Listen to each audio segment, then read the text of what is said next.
me through the mic? No? Is that better? Thank you. Testing. You got me? Hello? Good, Caroline. Testing, testing. I can't hear. I'm scuba diving in my ears. Mine working? I can't hear you. Your mic looks like it's kind of upside down.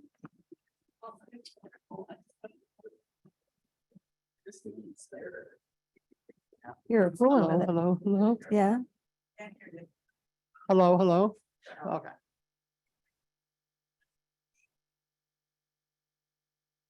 Right here. You could just attach to your glasses. I'm just kidding. I just showed up a little bit earlier, so I could snag one.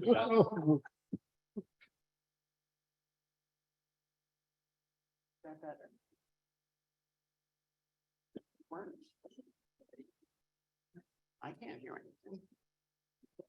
If you're on.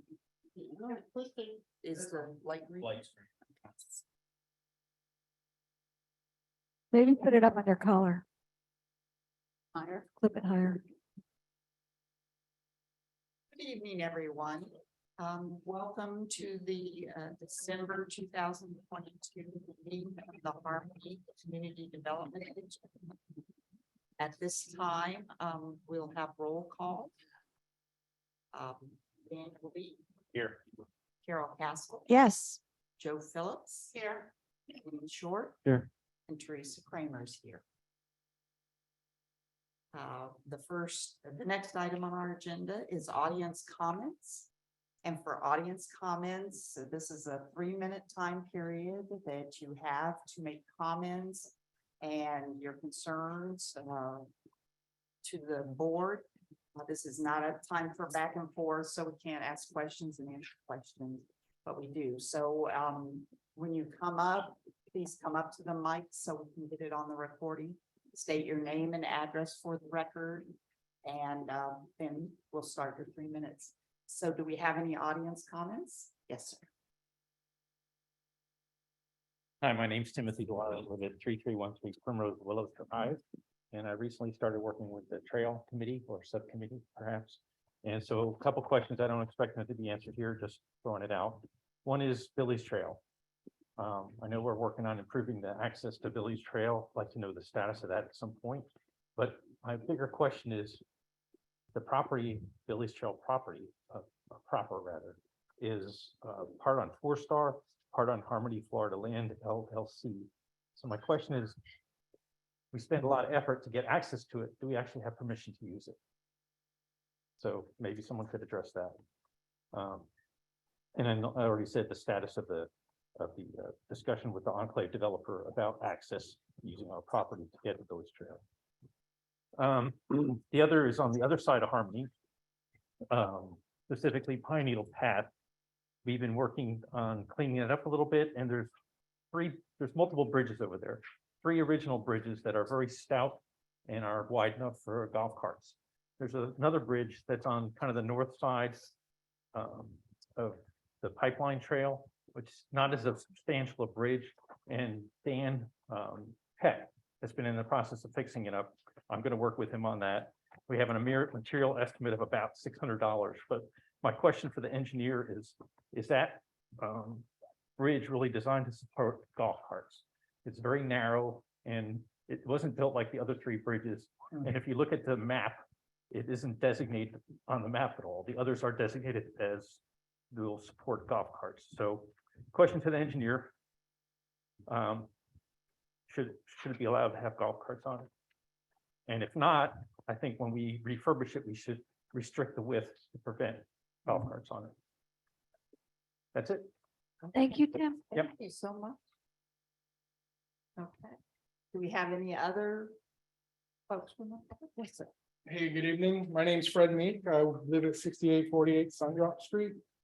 Talk about the RV lot, of course, because I know you guys will be talking about it later. I'm speaking today to hopefully reach an agreeable resolution with keeping the storage lot open.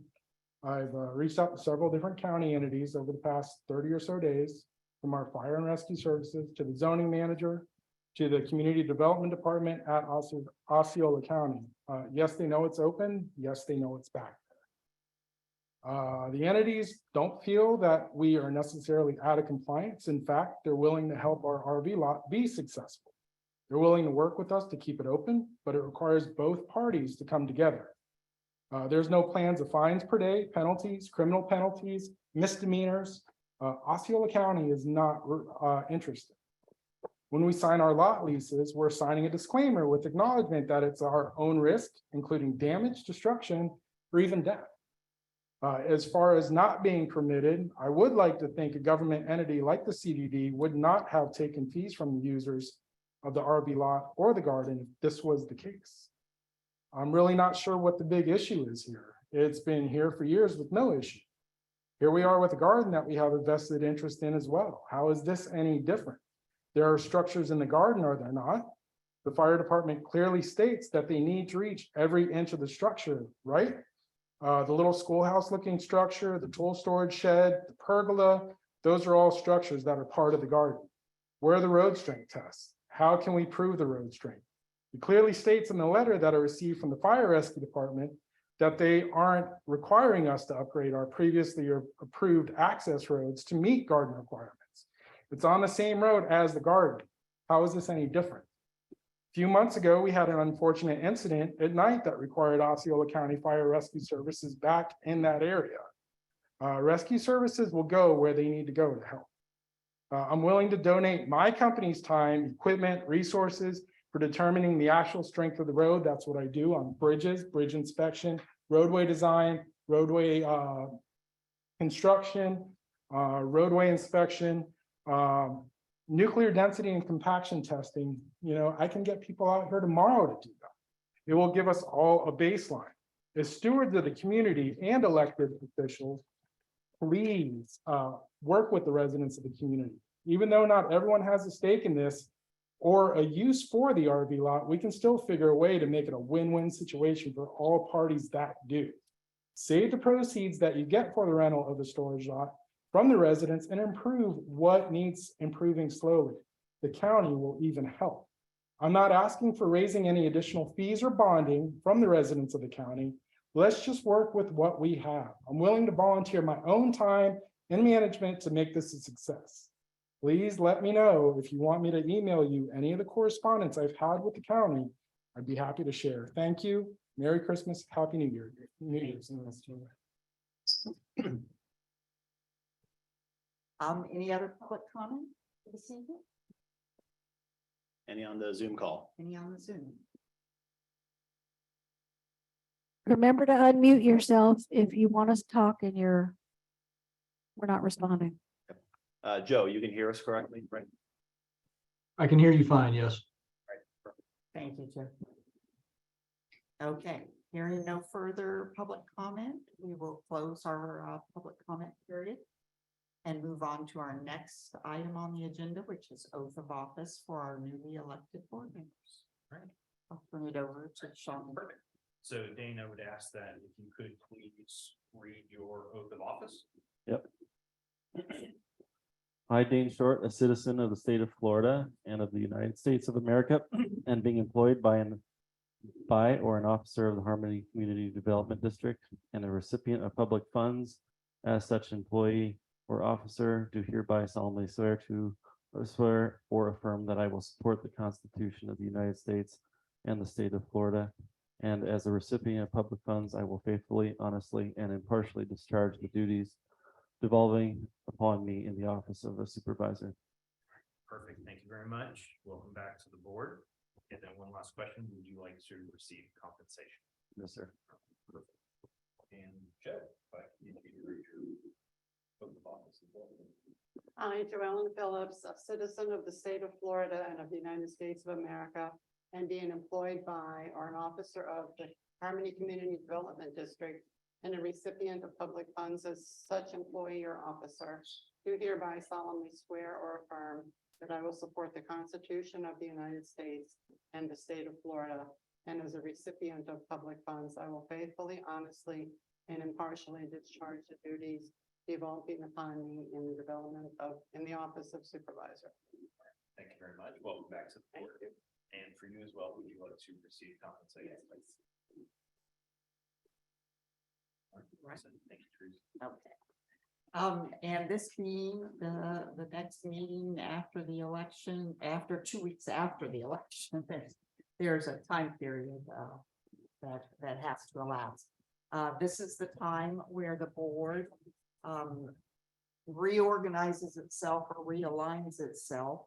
So at this time, we do have resolution 2023-03 will be designated, the officers of the district. So at this time, I'd open the floor. We have a choice of either remaining with the officers as they are, or if anyone would like to make a nomination for.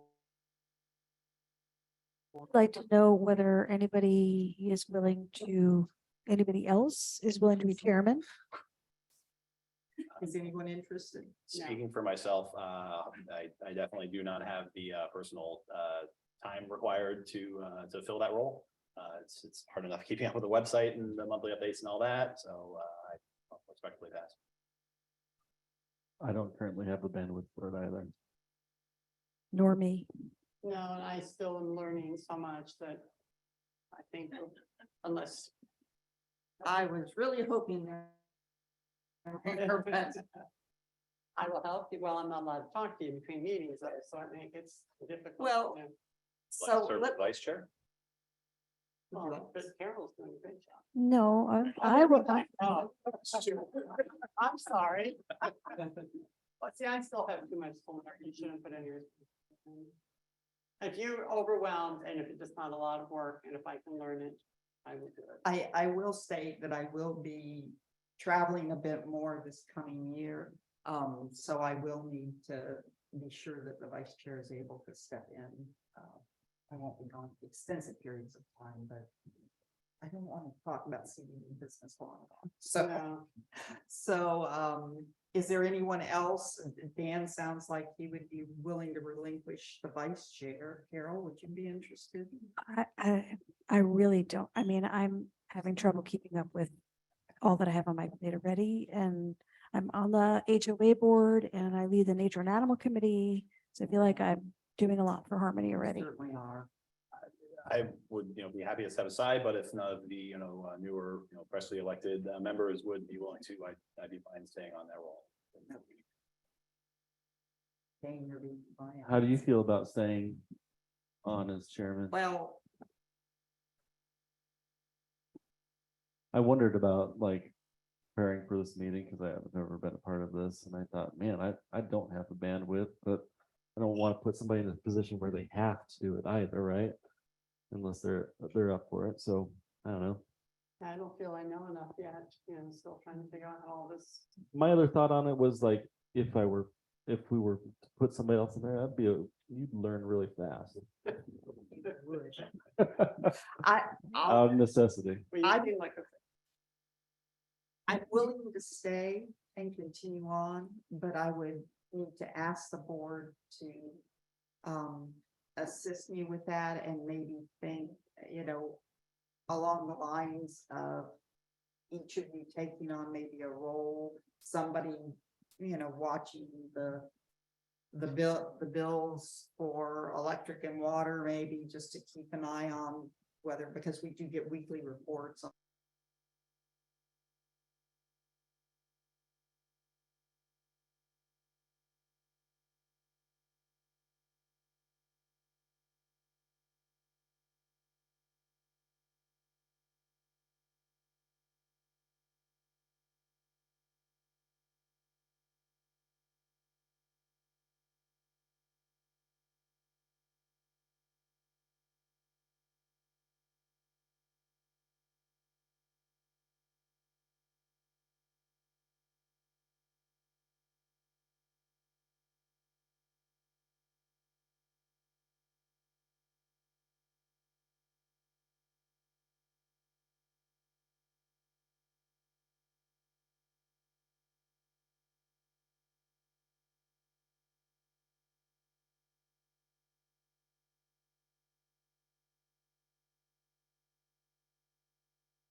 I'm just wondering if anyone at the CDD meeting has been notified that we're offline right now. Because I just heard from someone who was at the meeting and they are still discussing business. Jacqueline, this is Joe Brown. I'm trying to send emails and text messages to see if I can get a hold of somebody to be sure they know. So making efforts. Okay, thank you.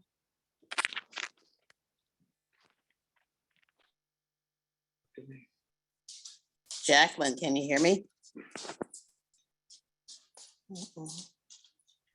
Yes, I can hear you. Your husband did a nice job. Oh, thank you. I'm very proud of him. I am too. He's a stand-up guy. He did it very, very professionally. We'll see how it all goes. I sent him a message. He should get it. An iMessage. So tell him it's there. Okay, I will. Okay, bye-bye. Bye.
Hey guys, I got a hold of Dan.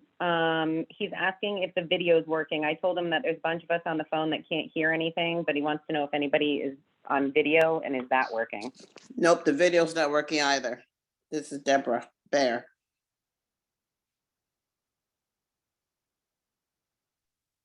Thank you, Deborah. I let him know. Okay. It's also showing that they're not even logged into the Zoom call as a participant. Yeah, it has someone else as the host, Katrina or someone. Oh, I now thought they're Dan- logged in.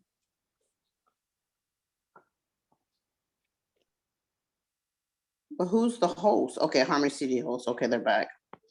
I still don't see a picture yet.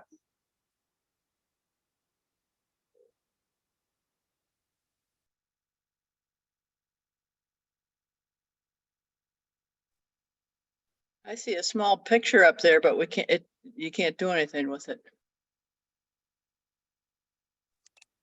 I see video with no audio. Is it a big one? I mean, is it a full screen one?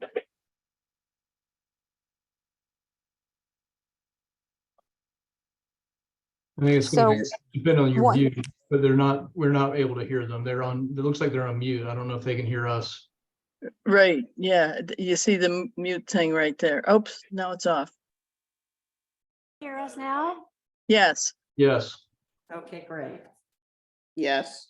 All right, Joe, did you have some input? I'm sorry, guys, the video and audio cut out, so I have not heard any discussion here.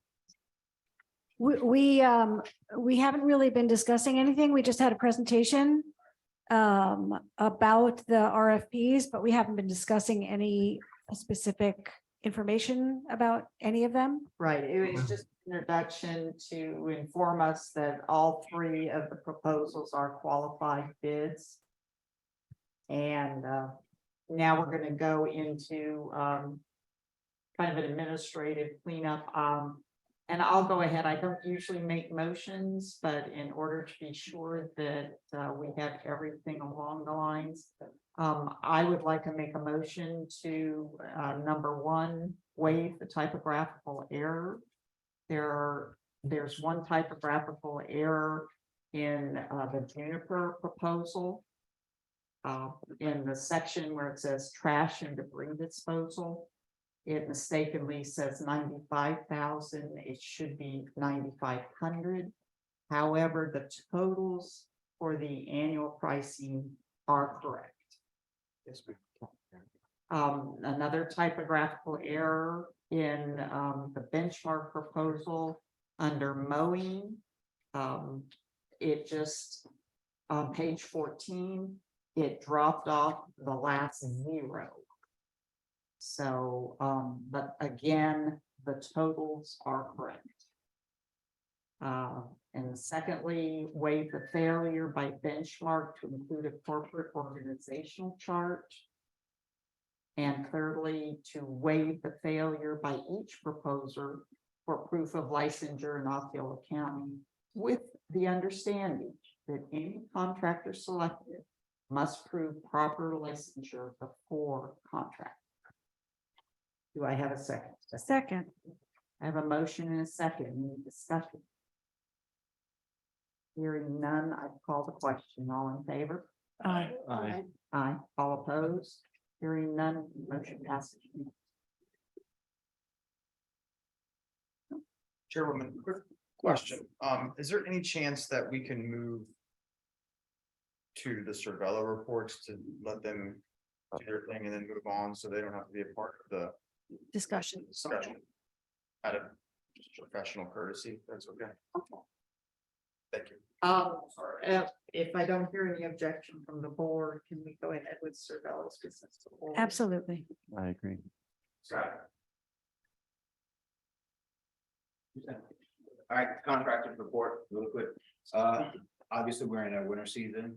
This week is a mow week, so all areas will be mowed this week. Next week is going to go into his detail section, which he'll be working on both entrance ways, behind entrance ways, and also he'll be finishing up cat route with some of your cutbacks on cat route as well.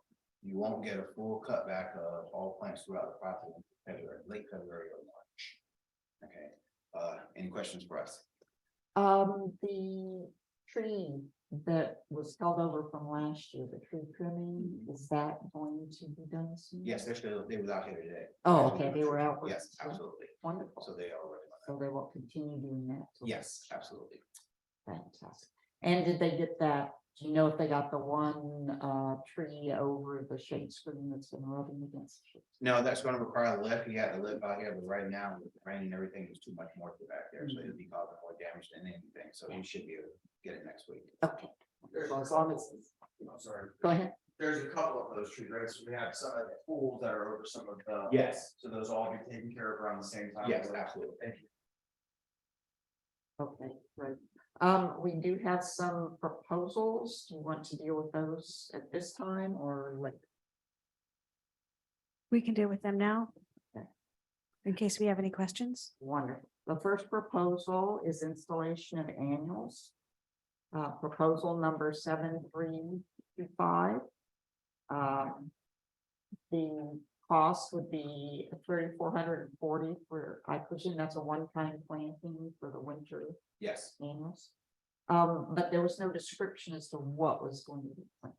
Well, it's gonna depend on the vendors. Right now, you're counting in between months, you know, so, you know, there are geraniums that are available right now, petunias. They're mostly available, and you guys would not suggest pansies out here. The deer. whatsoever. Yes, violas out, or, you know, you get violas right now, but you're very limited because where you're at the time of the year. You kind of missed that turn going into Thanksgiving, where your annuals are being grown then. I like geraniums because they tolerate the cold unless we have a real hard frost.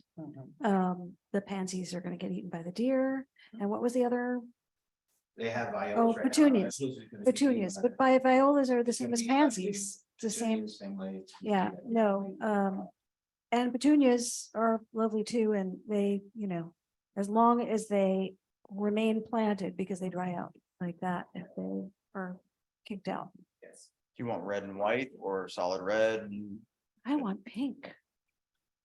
Uranium? No, yeah. What? Just mix them all up. Yeah, no, mix red, white, pink. Red, white and pink. How about that? I'm just kidding. Scotty, check on the availability of geraniums. Just let me know. I'll email the board on what's available. Well, since I started growing flowers at the house, everything is starting except for the coral. Every type of flower, the coral ones are the ones that are surviving. Oh, really? Because I have them at the ranch and I have them in several shades and they can't handle the heat of the Oh, summer, okay. but this time of year, they're already blooming. Okay, Just let me know the availability of the geraniums. so, I'll Move to approve, proposal number 7325. I'll second it. Okay, I have a motion second. Do I hear any further discussion? Hearing none, I'll call the question. All in favor? Aye. Aye. All opposed? Hearing none, motion passes unanimously. The next is the plant renderings at the Ashley Park Pool. This is a proposal for, redoing mainly the outer portion, but there was some inside. My only concern here is these are gonna be long-term plants. And,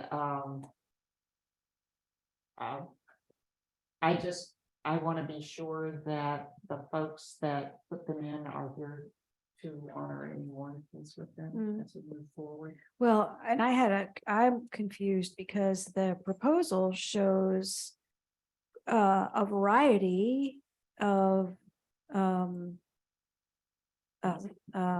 materials, but the rendering only shows two. Well, your beds on the outside of the pool is gonna be totally renovated. But the other plant materials are fill-ins for what you currently have inside the pool. Yeah.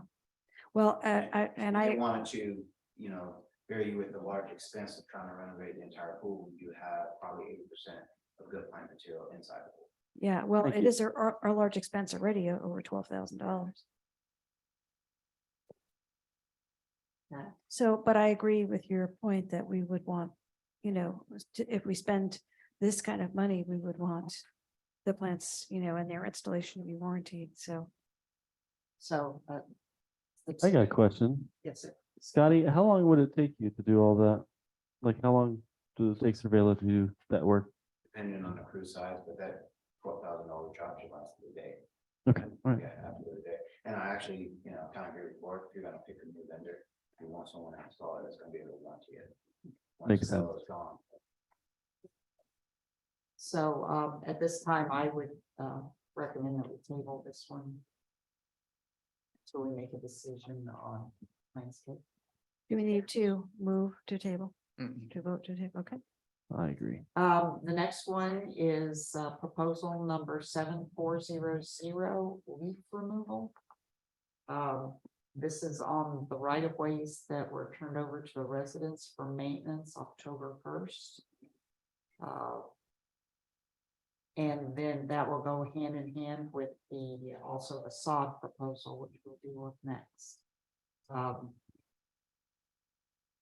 It's a reasonable cost. It's just that I thought they were already responsible. I thought you were already responsible for leaf removal in your contract? No? We do, but if you recall, you took out the resident side of the services on homes. But what I can tell you right now with the leaf removal, the reason why I probably would table that right along with the sod, because you want your new vendor to warranty the side that's gonna go in. And besides the leaf removal, I probably got over 100 pictures where residents on the other side are blowing leaves completely across the street. So it doesn't matter if you're gonna pay to remove the leaves in the first place, they're gonna keep doing it. And Unless they had leaf removal party over the weekend where every resident picked up their leaf.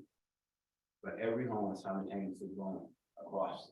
yeah, we've had it's been back and forth. The Cervella guys blow them over there and then they get blown. So the leaves are on the move. You are at the beginning of leaf drop season too, for the oaks and the sycamores, so the oaks will drop a lot heavier come February, March, when they start to push bloom. So we will leave both the leaf removal at Scotty's recommendation, And the sod proposal. sod proposal. Until after we determine what we're gonna do with landscape. Okay, thank you, sir. Thank you, Scotty. Thank you very much. Happy holidays. Oh, yes. Not a problem. Yeah, I was wondering why the agenda showed the contractor reports. It was a good recommendation. Thank you. All right, so at this time, before the board, we have 3 proposals from landscape companies that submitted in response to our request for proposals. If the board, we can go through and ask questions of each of the vendors. What I'd like to do for the record is have each of the vendors to kind of come up, if you'll position your chairs up here closer to the mic so that we can make sure that your responses are properly recorded for the minutes. And then we'll have you each give your name and who you're affiliated with. And then we'll open it to the board to ask questions in areas that they need further clarification. So if you all will come up and bring a little chair with you, our mic is right here. So if you'll just sit in There is an extra. now, It'd be like you a know, round the table. ramp, don't stand up with Yeah, you. it just it was round table, just too close. Hey, sorry all to interrupt. It's Joe Brown at Key Tech Rock. Yes. It was my understanding that the proposals came in a bit over the budget. Is that correct? That's correct. I don't know if the board wants to consider, and it should consider at the outset if this is something you want to contemplate, but rejecting all bids for that reason. If that's something the board wants to take a vote on, it's something you should do now as opposed to after embarking on an evaluation of the bids and hearing from the contractors. After you don't think we should drag these guys through the mud and then say, sorry, we're rejecting them all? Among other reasons, correct. Yeah, just want to be sure that the board is considered that if you want to. Right. Yeah. What is our current total budget for landscaping? We'll take the moment. That sounds good.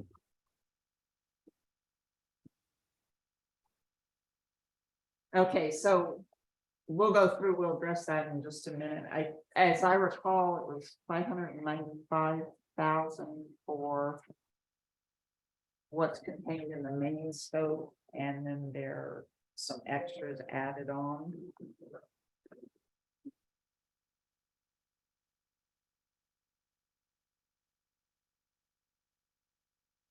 So if you'd like to start, your name and your company, please.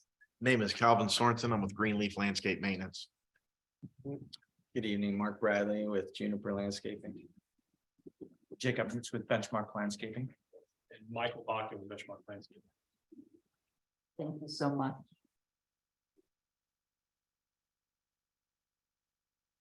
So do we have a, he's gonna add it up. Give it to us in just a second.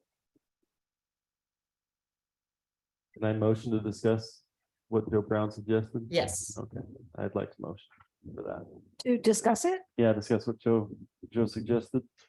That we So- consider Okay, rejecting all proposals so you. now rather than after.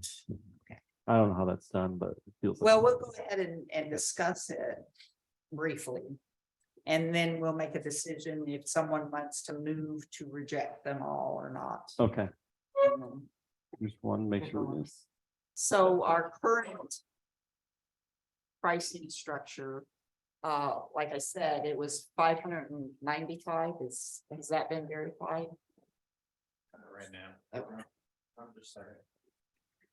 Cell phone calculator.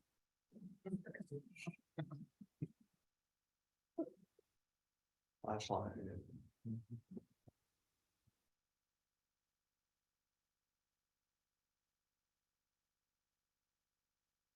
So 649, 35. with mulch, but now in the year one pricing for each of the vendors, in our table, it does not include Any of these other items, seasonal flower, the mulch, right?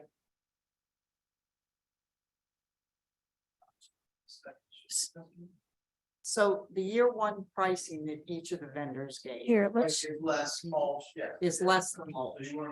So less the mulch is, I think it's about 60, well, in two cases, 65 to 68, and then there's 115 essentially. Additional. Without mulch, it's 502,727. Is what's currently in the budget. okay, I'm confused because I have a number of 595,055. For irrigation, landscape, tree maintenance, shrub maintenance, trash and debris, irrigation, trees and trimming, and 35,000 for miscellaneous. Yeah, I don't know what the miscellaneous service. Miscellaneous is probably landscaping refurbs and things like that.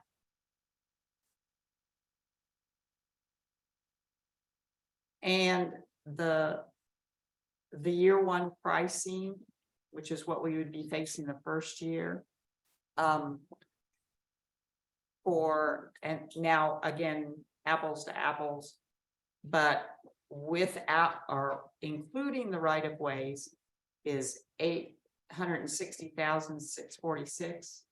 Without the right of ways is 729,837. For benchmark with right of way mowing, 710,850.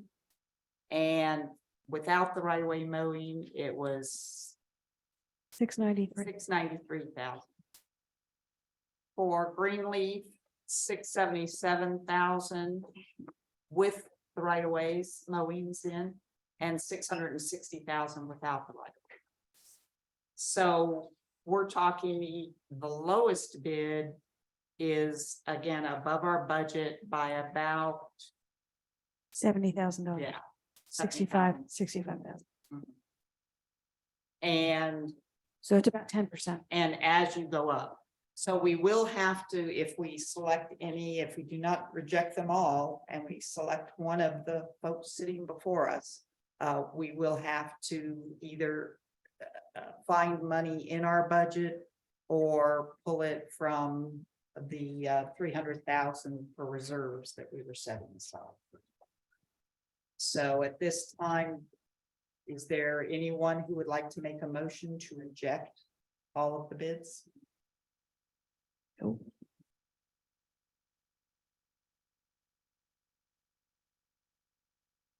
No. Hearing no motion, we'll go forward with the bid selection process. Thank you, gentlemen, for bearing with us in that. All right. At this time, we'll go around and I'll open the floor to questions unless someone has another way. We either allow each of them to do a brief presentation if they would like to do that, or we can just open for questions. Would you prefer, which way would you gentlemen prefer? The questions. Get the questions. All right, great. So I will open the floor for any questions that any of the supervisors may have of the gentleman before us. I've got a question. All right. Go for it. For all of you to answer in your own turn. You've driven around. What do you think of what we got going on so far? Benchmark, you want to Just- start? Yeah, We'll go first. Okay. The one thing that excites me about it here is, I'm actually from here. I remember when this was nothing but a pasture. And I was actually the first class at Harmony High School, and I understand the intent behind the community of it being an outdoor community and intent behind how everything was originally designed. And speaking completely frankly, driving through and seeing what the condition looks like now is not what the intent was originally. And Meaning what? things aren't cared for as they should be. Some of the redoing of planting materials and shrubs and the way things have been cared for, not the intent of an outdoor living was for the community. And I just think there's a lack of attention to detail in the community, and the detail is what matters, right? Like, I think anyone can be qualified to go post something, but the attention to detail that you show and the care that you show to it, and the extra hour you spend somewhere, the extra guy you put somewhere, like, I know the question was capacity for people. Yes, as a business, you know, we have to be worried about that. But I think in the long run, if your properties don't look at certain standards, what's the point? So I think there's a lack of the care. It's getting through a property, not caring, would be the best way I would describe it. Yeah, I appreciate you. If you'll Mark- state who Yes, you're ma'am. from, they've Mark got your Bradley name. with I think. Juniper Landscaping. Thank you. It's a good question. You know, I actually had the same question over the last several weeks as well.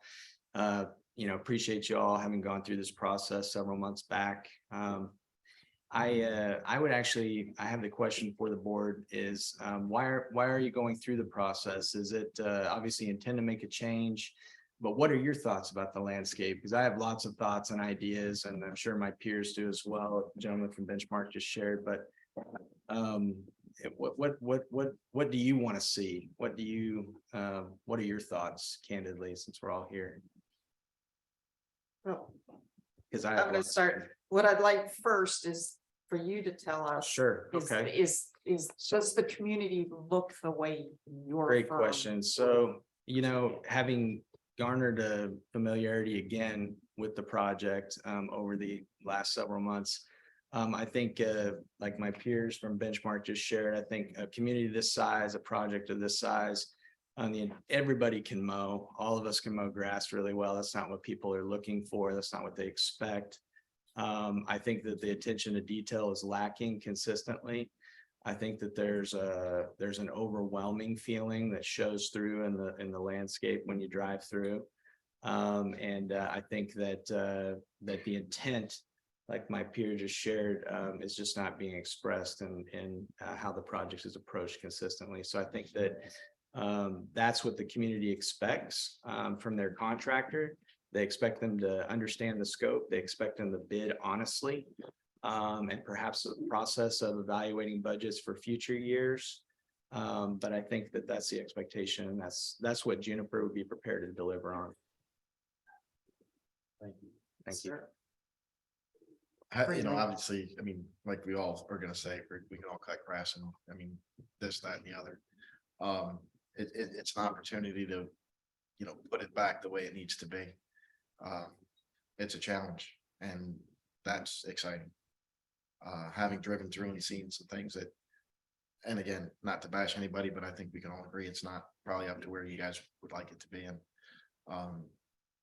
it's something that we could take pride in, you know, as a team, working together. Obviously, whoever gets the bid would, you know, certainly, I think, welcome your opinions on what you would like to see, and we would like to provide that for you.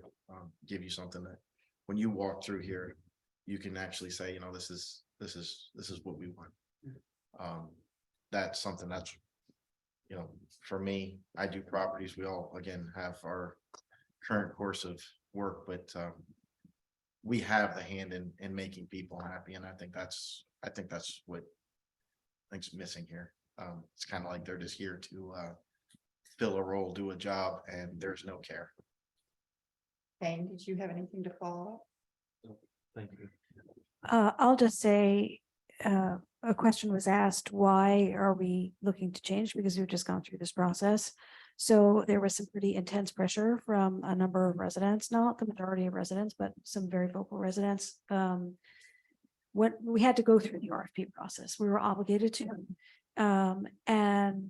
A lot of pressure in terms of keeping costs down, right? Because we hadn't had an increase in CDD assessments in many years. And now because of that, we had to increase them substantially suddenly. So there was a big outcry. And so what we were trying to do is save some costs. And we were, we were going with a company that we already knew that we weren't satisfied with, but who promised us to increase their coverage, to increase their compliance with the contract, et cetera. And we wanted to give them a chance, and we wanted to try to save the residents more money. And so that's the decision we made. I'm speaking for myself. I'm assuming the rest of the board made the same decision, but I can't speak for them. And so a couple of months in, we're just as unhappy as we have been. We're even more frustrated.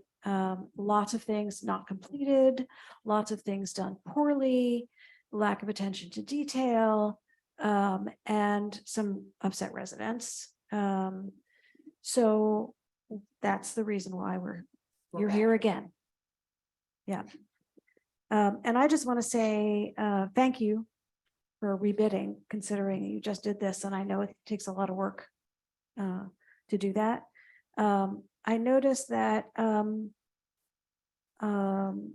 one of you provided information on availability of equipment.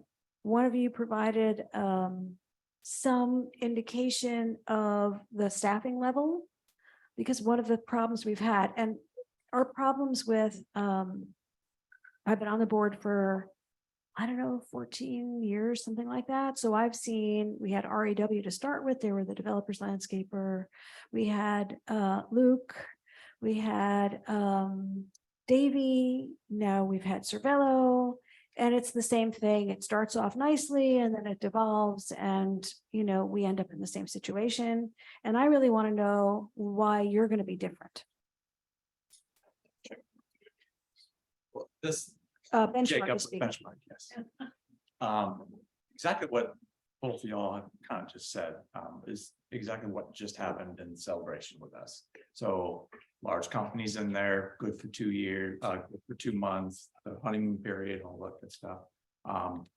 Based off a budget number. Unfortunately, there's quite a few companies out there that will give you a price and a budget number to get in, and that's it. They will make their money based off what they need to make. Cutting scope, lack of detail, chemical shortage, crew members. We are not that way. We get customers, we get new customers based off properties that we have. We don't have a fleet of marketing people going out and business developers and things like that to get customers.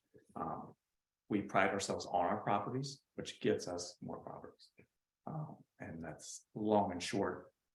That's what makes us different, a lot different than quite a few other property maintenance companies. Thank you. Mark Juniper? Bradley with Juniper Thank you. Landscaping. Thank you.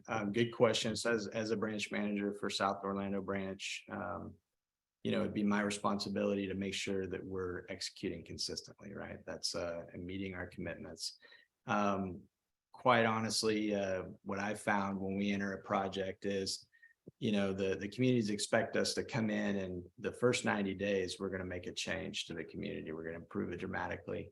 The important part, and really where the fruit of it all is you don't let up. You maintain that newness and kind of like that day one mentality all the way through. And that's really what my job is to make sure of that. You asked about staffing. You may or may not know this, but kind of a guide that helps the contractors is about $80,000 in revenue in the summer is about a person. So I see about 10 people is the need here in the high season. 9 people would be dedicated to all maintenance, 1 person full-time weeds. And that was a scope enhancement from previous and change in May that carried through. So wintertime, I see about 6 people, maybe 7, depending on the operation.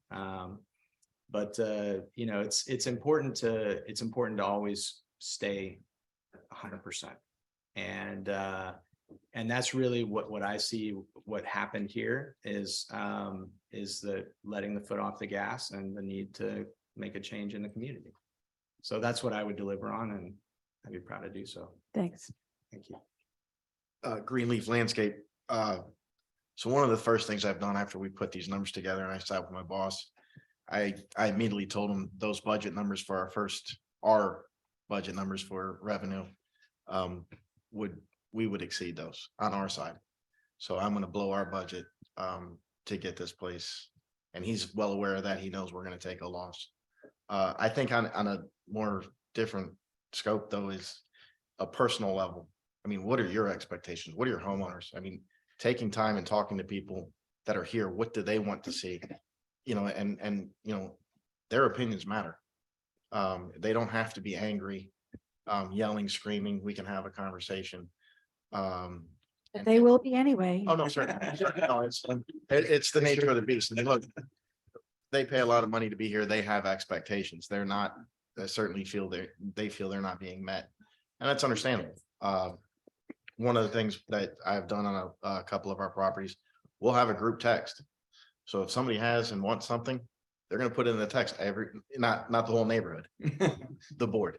You know, and if somebody comes up and says, hey, you know, Mrs. Jones or Johnson or whoever made this observation, is there anything we can do for it? Absolutely. I mean, let's look at it.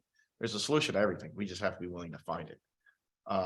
So my boss wasn't happy when I told him to execute this and do what's needed to have it done properly, is it's gonna hurt his pocket. But that's what it is. That's what it's gonna take to get it, to earn your respect, earn your trust. I mean, that's ultimately what we have to do. You don't trust landscapers. I don't blame you. I can see, I mean, why would you? You've been through it, you've done it. Everybody's the same. What's gonna separate us? I will be your account manager. You will be able to contact me on my personal cell phone. I don't answer to anybody but the owner, and I can make decisions in the field that will certainly alter the course of, you know, hopefully your happiness to the better. Thank you. So that's. Thank you. Okay. Any other questions before I do have a question for and for Mark in terms of which of any of these companies have you worked with? And I'm kind of putting you on the spot here, Brett, sorry. But you know, I mean, all the landscapers talk a good game, right? All the previous ones did. I want to know who you've worked with and who you're happy with. Right, so I'm gonna start with the second part of that question, okay? We won't make any recommendations on who we're happy with and who we're not happy with. That's just not, it's not fair to these gentlemen, and it's also not fair to you all and something we do. We do work with 2 out of the 3 vendors currently. Benchmark has a lot of celebration HOA work, okay? That doesn't mean we, you know, so we pass through, you know, celebration CDD and just like your HROA and Harmony CDDs, there's so many common areas that overlap and you see a lot of different things. It's more so in celebration. So as we're driving through looking at stuff on the CDD, we do see their work. They're all 3 comparable in terms of the work they provide. Juniper does celebration CDD, Benchmark does enterprise, or I'm sorry, Greenleaf does enterprise CDD. So enterprise and celebration are 2 separate CDDs that touch each other. So I get to see Juniper's work, I get to see Enterprise's work, and then inside that giant conglomerate of celebration, Benchmark's doing HOA stuff. So all 3 of them sitting right here, we do have eyes on. Share property line. Yeah. We do. Somebody just printed out skirts. But to that point, and I will say it, I mean, I was hoping for more vendors, and you know, so you all are aware, once this ad was published, we are allowed to send emails out. You know, we blind copied there was 9 vendors I reached out to individually on one lump sum email alerting them. I've had conversations with Teresa on this because it's like, man, it's the second RFP in a row where I think last time we had 4, now we have 3. I don't think it's anything you're doing wrong. I think it's a unfortunate issue with labor woes are still there, material costs are still high. Location proximity to where maybe some other branches are at for other vendors could be impacting it. But all 3 that are sitting in front of you, I have seen their work. I have interacted with them. You know, again, I'll even on the Benchmark side, we don't do any work with them, but there's been times where I've had to meet Jacob, I've had to meet Mike on site at Celebration because they're removing an oak tree that abuts a CDD sidewalk and they have to replace, you know, so we do interact, to answer that. Okay. Well answered. Diplomatically. I answered. was impressed. None of us are upset with you. Did a good job. We One literally last- wave at each other. to Yeah. celebrate. One last question from me, and then I'll let other people ask questions. You mentioned, you know, you were here at the beginning, you saw Harmony. So we were originally billed as the environmentally friendly community, right? And I didn't see anything in any of the proposals, and I know the RFP scope didn't really mention it, but I wondered if any of you have any kind of Florida-friendly certification or practices that you employ in your general work. Oh, I mean, besides benchmark, best management practices, certifications, we hold our own pest control licenses. We always use the least caustic on a property. There's other properties that we maintain that have requested non-invasive bait for herbicides and things like that. We are dog parks, the children, the parks, the playgrounds, all those good things. So the biggest thing is the communication with the manager, closures, things like that. Wait till dry, we won't apply while they're there, all those good things. So the best management practices, you'll have at least your crew supervisor will be certified. I'm certified as your project manager.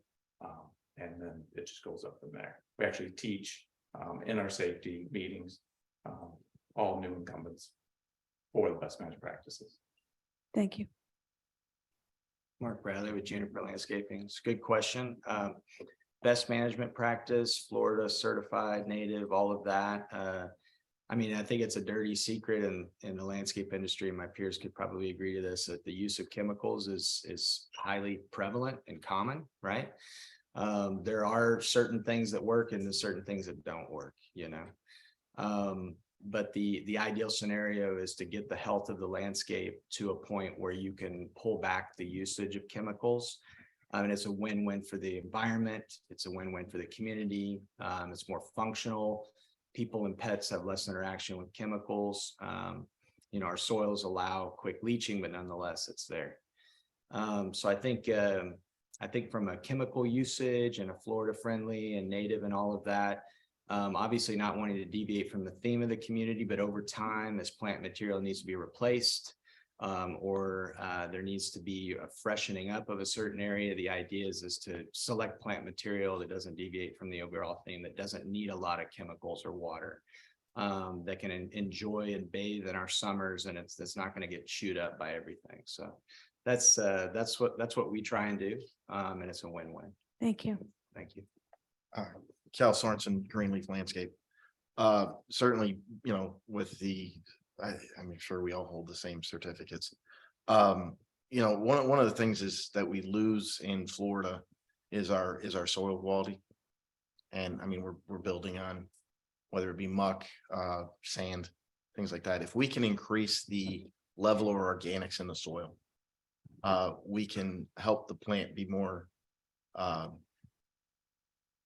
increase its defenses, its immune system to certain levels, you know, insects. I mean, insects do play a role in nature. Nobody has enough time for the wasps to come in and eat the aphids or the ladybugs and things like that. So it's not something like that. Chemicals are a necessary evil, but we can lessen it over time if we can amend and do some things organically to increase the plant's own defense system. Because with the breakdown, the soil toxicities, things like that, I mean, you know, things do grow in sand. I mean, we can grow weeds in the asphalt. It happens. Well, I mean, I'm just saying. We're all pretty skilled. So things, you know, those things can grow there, but if we can help the plant become stronger by amending soils, adding organics, increasing, you know, we can lessen the need and eventually, of course, the runoff into the waterways, you know, of the chemicals, the nitrogen. I mean, we can have microbial organisms that come back in and start, you know, doing what they're supposed to be doing with the breakdown. of, you know, the cuttings, the trimmings and things like that. And that's a nitrogen rich. I mean, you don't need a synthetic nitrogen. Now that takes time. Now, certainly the chemicals that we're out here, you know, everybody's applying kicks back those those microorganisms. We need to find a way to help and increase those microorganisms. And it's not as hard as it's believed to be. It just takes time. You know, so if you want a chemical free environment, it will never be 100% chemical free. I don't believe we can do that yet. That's a lot of weeding, huh? Yeah, but we can certainly increase and help and help get and increase nitrogen levels in the soil and not use a synthetic nitrogen, whether it be a slow release osmocote, things like that. It when it rains and it hits the soil, it's gone, and it goes to the water table, and then it leaches into the waterway. So there are ways to certainly lessen the impact, and that's something that we can certainly work with and look at. And promote, you know, composting, things like that. I mean, hey, let's put together a neighborhood composting center. Let's get everybody involved. Thank you. You know, things like that. Dan, did you have? I did. In regards to the irrigation, I'm not sure, I can't remember what was in the bidding package. I'm not sure with, if you maybe talked with Mark about this. Just I'd like to hear about your familiarity with our system and what your plans would be for, you know, basically controlling that, whether it would be on-site access, whether it, you know, ties into systems maybe you have for doing so remotely, and just what you guys know about the current state and everything of our irrigation system. I'm going first. Cal Sorensen, Greenleaf. You've been last every time. Yeah, your turn. That's my Like the initiative. You have a MaxiCom system. We are MaxiCom certified. We have one out on the enterprise CDD that we ultimately we check twice a month, report on twice a month and go through. There would be an on-site, pretty much probably daily irrigation person to go through the system. It's just that vast. And that's certainly you know, being able to get here, check things, make sure everything's running correctly, immediately jump on things with, you know, certainly within 24 hours to get things turned around and keep the system operational. Would be. They want to stay off for 2 months. I'm sorry, sir. They want to stay back for 2 months. Certainly during the rainy season, absolutely. We probably run it every day. And really make sure you got enough impact to your water. But yeah, no, we would come out and manage that and have somebody within, certainly take care of that. Mark Bradley with Juniper Landscaping. It's another good question. We are MaxiCon certified as well. You know, I believe you know, I think our annual price for irrigation was about double relative to my peers. And that was purposeful from the sense that the entire community is a maturing community. Knowing that it's PVC plastic in the ground, it's not, you know, it is made to be replaced. Has planned obsolescence. So with that, irrigation repairs are in this RFP.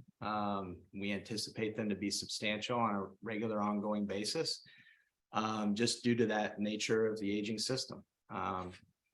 We do see a need year round for 3 irrigation folks, 2 dedicated technicians, an irrigation manager, and that's allotted for in that budget provided.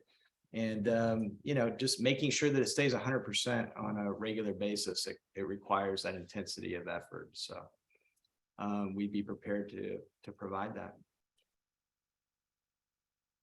Benchmark Landscaping, yes, MaxiCom certified. Then looking at the overall square footage and all that good stuff, we tend to agree more with the Greenleaf as far as 1 full-time irrigation on site all day, every day. In addition to that, our crew supervisors actually are cross-trained to notice these types of things. And me being the project manager, you'll have 3 sets of eyes all day, every day. So typically you don't need the irrigation tech to say there's something broke. The guy on the mower is going to see it first. The guy manager is going to see it first. And we train everyone to keep the eyes open. Our residents will see. That's awesome. I don't. Yeah, they, I don't doubt that. and they are Yeah. pretty responsive. They'll send a notice in and you'll know a sprinkler. heads. Can they flag it as well and just? I If they Stick in their can mailbox? send a picture from not just the point of impact, but just kind of stand back so we can get a bigger. That would help narrow it in for us. So it's a good, if we can all work together, that'd be Just great. want to train them on replacement. Absolutely, we can do that. Oh, We can do- Dan, did you have any further questions? No, that was it for me. Okay, Dane. did I you got, have- I got another one. This is a little bit strange, but it matters to I me do strange because I've been in hiring manager for all too long. What is it you like about where you work? Go Jennifer, you get Sure. first. Mark first bit. Bradley, Juniper Landscaping. I And like then I like the variability of my role. I like being outside. I like delivering happiness. I mean, that's the nature of our business here. And it also, every day is a little bit different, even though it's somewhat similar environment, similar dynamic. I like doing the right things, like creating beautiful landscapes, seeing people enjoy them, and seeing my people develop too, you know. What do you like about working for Juniper? Much the same, like I just Okay. said, but All right, I'm then. fully supported to do the right thing. And really seeing my folks develop and encouraging them and growing them in their careers, and, you know, the folks that are gonna come after me, so.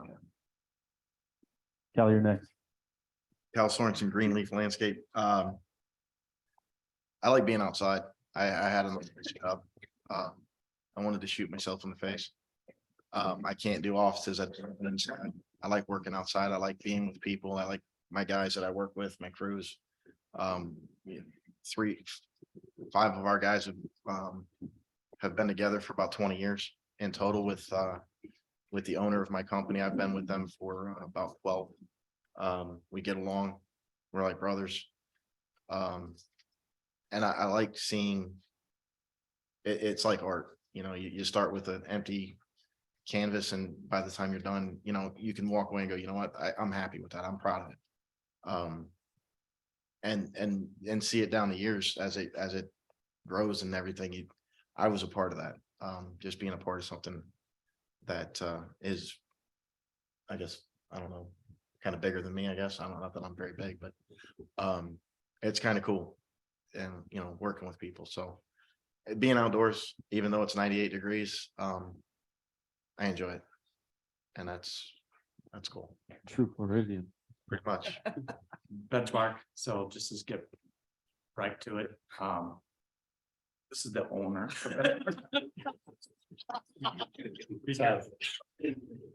But that says something about Benchmark. He is the owner and he's sitting here at this dining table at a model home. I can call him at 5 a.m. I can text him at 10:30 p.m. I've got his full support 24 hours a day. And he has mine. So that's what I like about Benchmark. It's not just it's Mr. Botkin. It's that 5 a.m. call, it's that 10 p.m. text. Is that when you start? There's support. I'm right. You can start getting paid at 5 a.m.? That's the second cup of coffee. Right. I think it's important, just to hit on that, and to go back to my earlier comment. I am the only owner sitting here out of the 3 companies, just because I actually do care about the community, not saying the others don't, but again, I was here when it was just dirt piles and pasture, and the first houses were going up, and I know the builders of the first houses, and I grew up with their kids, and the community means something to us and me specifically. And I think just for our employees, just as the type of company we are, everyone struggles with labor, and you're not always dealt the perfect hand for labor in our industry, right? It's sometimes you get what you get. We take pride on development, not only in the field and their skill set, but we've had guys, we've worked with them and paid for them to get their GEDs, to take English language classes, because a customer wants to come up and talk and they don't want to hear, you know, go see someone else. They just want a yes, ma'am, no, ma'am, yes, sir, no, sir, over here. This is Jacob.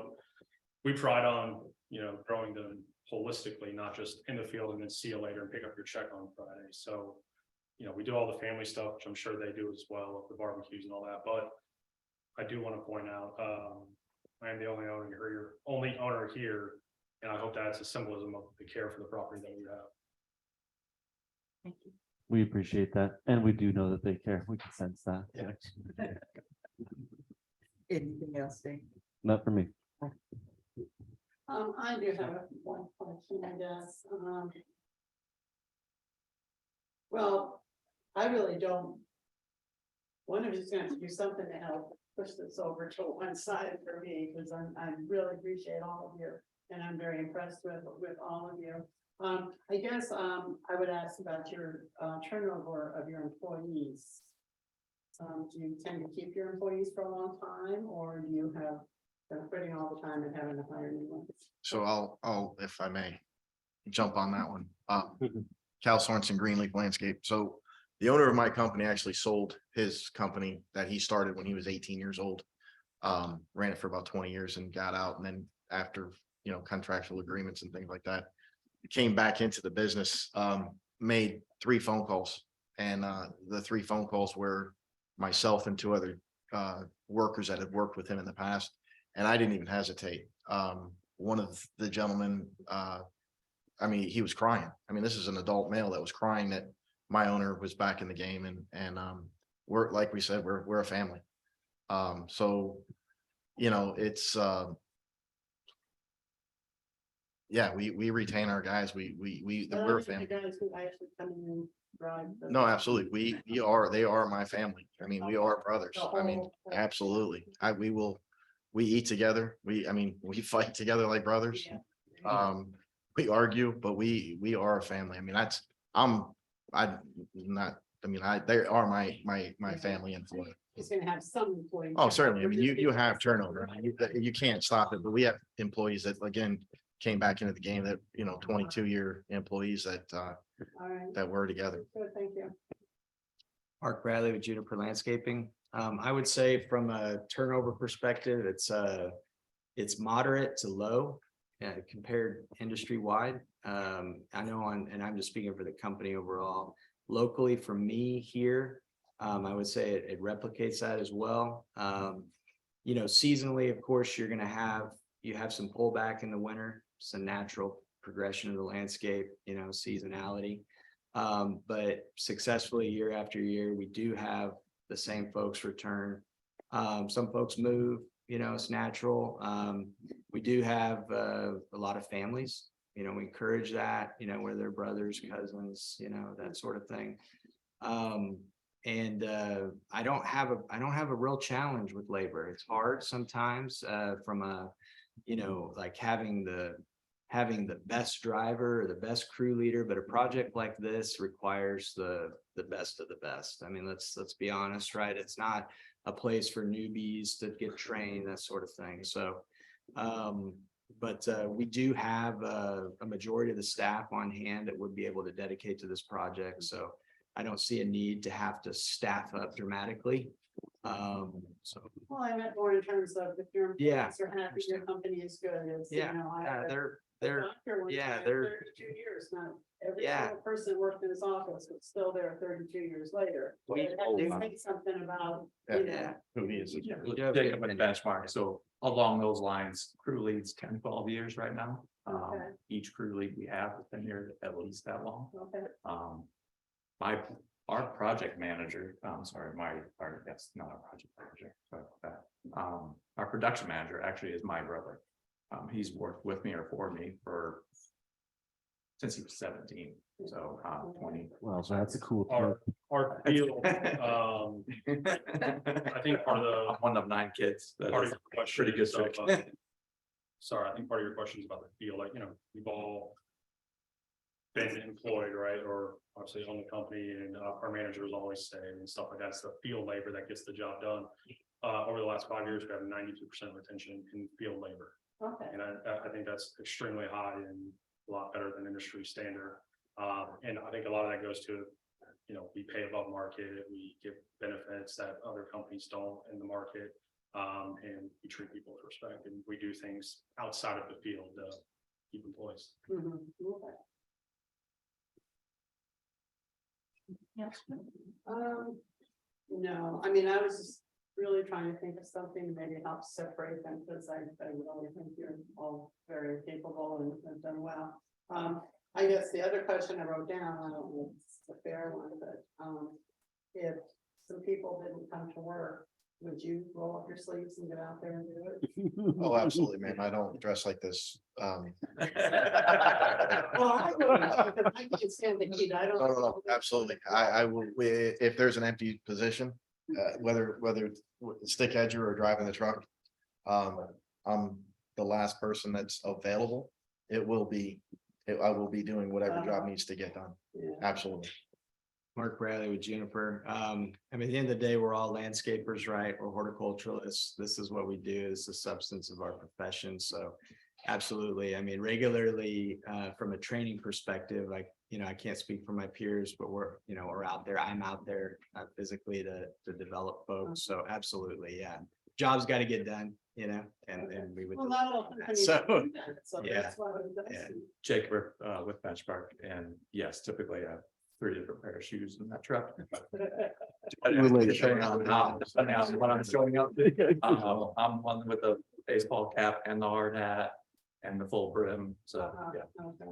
I'll be ready. Yeah, I mean, just full change of clothes. Yes. It's like you guys have all spent some time in the trenches. It's, and Gotta get it done. just to touch on that, and we can all agree of it, it's the only way to earn the respect of the guys that you're asking to do the hard stuff. I mean, that's not cool to be sitting there going point and clicking and then, personally, I'll be the guy pulling weeds. I mean, I don't mind manually pulling weeds. I mean, that's. And they don't like to do that, and they really do, That's appreciate my it. hobby. I like. So it's my one, guys. Is that the Boston guy? We have a community garden and we're in charge of it, so we're always. Oh, All right. I'll throw in I'd like to talk about irrigation briefly. What role do you see yourselves playing in our irrigation management? Is just a matter of responding to notifications that it's leaking, or that you're gonna come in here monthly and reset it and then walk away? Is there any way, how are you going to be protecting the leaks that need to be repaired? Can you do anything more than that? As far as repairs or seeing them You watch for water proactive. consumption? So. Yes, are you proactive in managing the water? Correct. The system you're using, I believe, has flow control meters, all those good I don't things. know that it does. We have one of No the flow control. original Maxicom systems. It does not cover the entire community. And we have a portion of our community that is on other controllers and. Yeah, it's very small portion of that. So, Right. so while we're doing inspections, nozzle selection, all those good things matter. We really want to take that consumption and over time not need as much. We want the turf to be not necessarily drought tolerant, but we want it to have a deep enough root system to survive those types of things. So in time, we want that consumption to go down. Again, it's head placement, extensions where needed or not needed. How that relates to the landscaping, where there's a harpoon that's needed to reset that bed. And yes, you do need some of those right now. But overall, nozzle selection, clean screens, things like that. Watching for fungal activity in the cool season as it relates to irrigation. That's how we're proactive on the irrigation side. Okay. Mark Bradley with Juniper. Good question. I mean, as I mentioned a few minutes ago, the investment in irrigation is significant, especially relative to my peers. I think that the human impact and factor is the big part of that, along with the expectation of repairing a system that's maturing, knowing that there is technology here, leveraging it to the maximum, but over time, would like to see use of more technology in future years, consideration for investing more into the irrigation, making sure that it's only watering when it needs to water, making sure rain sensors are working. I know these are elementary things, but that's where we start. And then having the landscape evolve over time so it does use less water, it's healthier for most of the summer, you should not need to actually irrigate. If you are, then that's usually solving a problem that's creating another problem. So ideally, that's what we would like to see. That's what we would deliver upon. So, thank you. Greenleaf landscape, just constant monitoring, the crews on site, making observations, seeing things, obviously reporting what they see. My guys all know that whether it belongs to us or not, as long as it's moving, flowing water, I need to know about it. And then we make the right determination as far as, whether it's us or city. But, again, part of it's a soil issue, with the sand, any water, it doesn't retain moisture. There's other options to help maintain and retain water in the soil, in a root zone. Again, and obviously, flow sensors, but that's not what you want to hear. Spend more money to update your system, but there's things that we can do and work with, adding, maybe a different mulch, different blends. Do any of you monitor the CDD or HROA or CROA?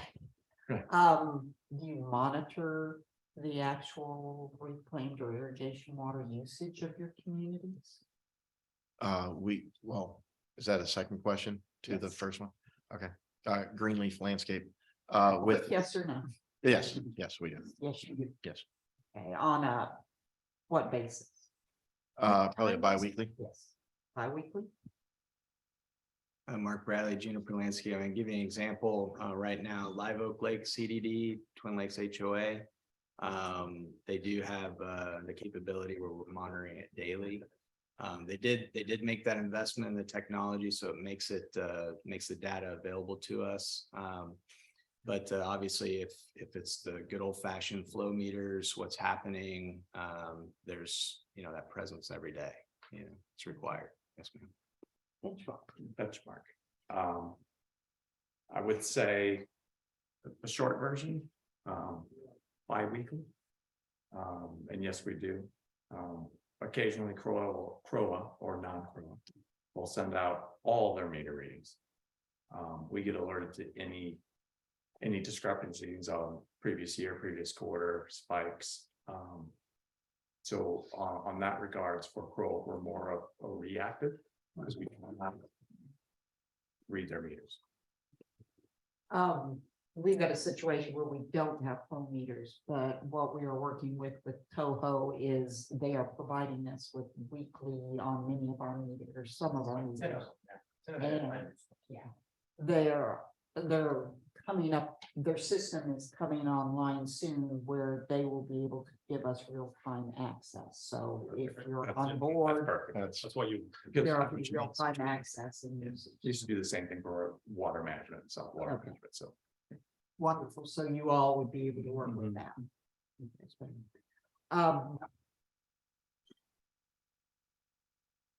The staffing levels, Juniper, you in your proposal mentioned 9 staffers that would be on site. But you indicated a minimum of 52 visits a year. I presume there would be more than that. You have people on site more. What are you anticipating your staffing, 9 people, 2 days a week, or what that No, looks that's a great question. So I do see this, Mark Bradley, Juniper Landscaping. I do see this to be a full-time project every day. I don't see there to be a deviation from that, especially considering the intensity of the weeding, the hand weeding that's necessary. And I mentioned having somebody dedicated to that. That's all their task is, separate from the crews who are actually doing the mowing and sectional rotation detailing each day as they partition the project. So that independent weeding needs to be happening to the remainder of that 75% every week. So, I mentioned 10, and that's what I would commit to, the 9 to 10, but it'd be 10 dedicated site supervisor, obviously. And really Monday through Thursday is what I foresee, 410s.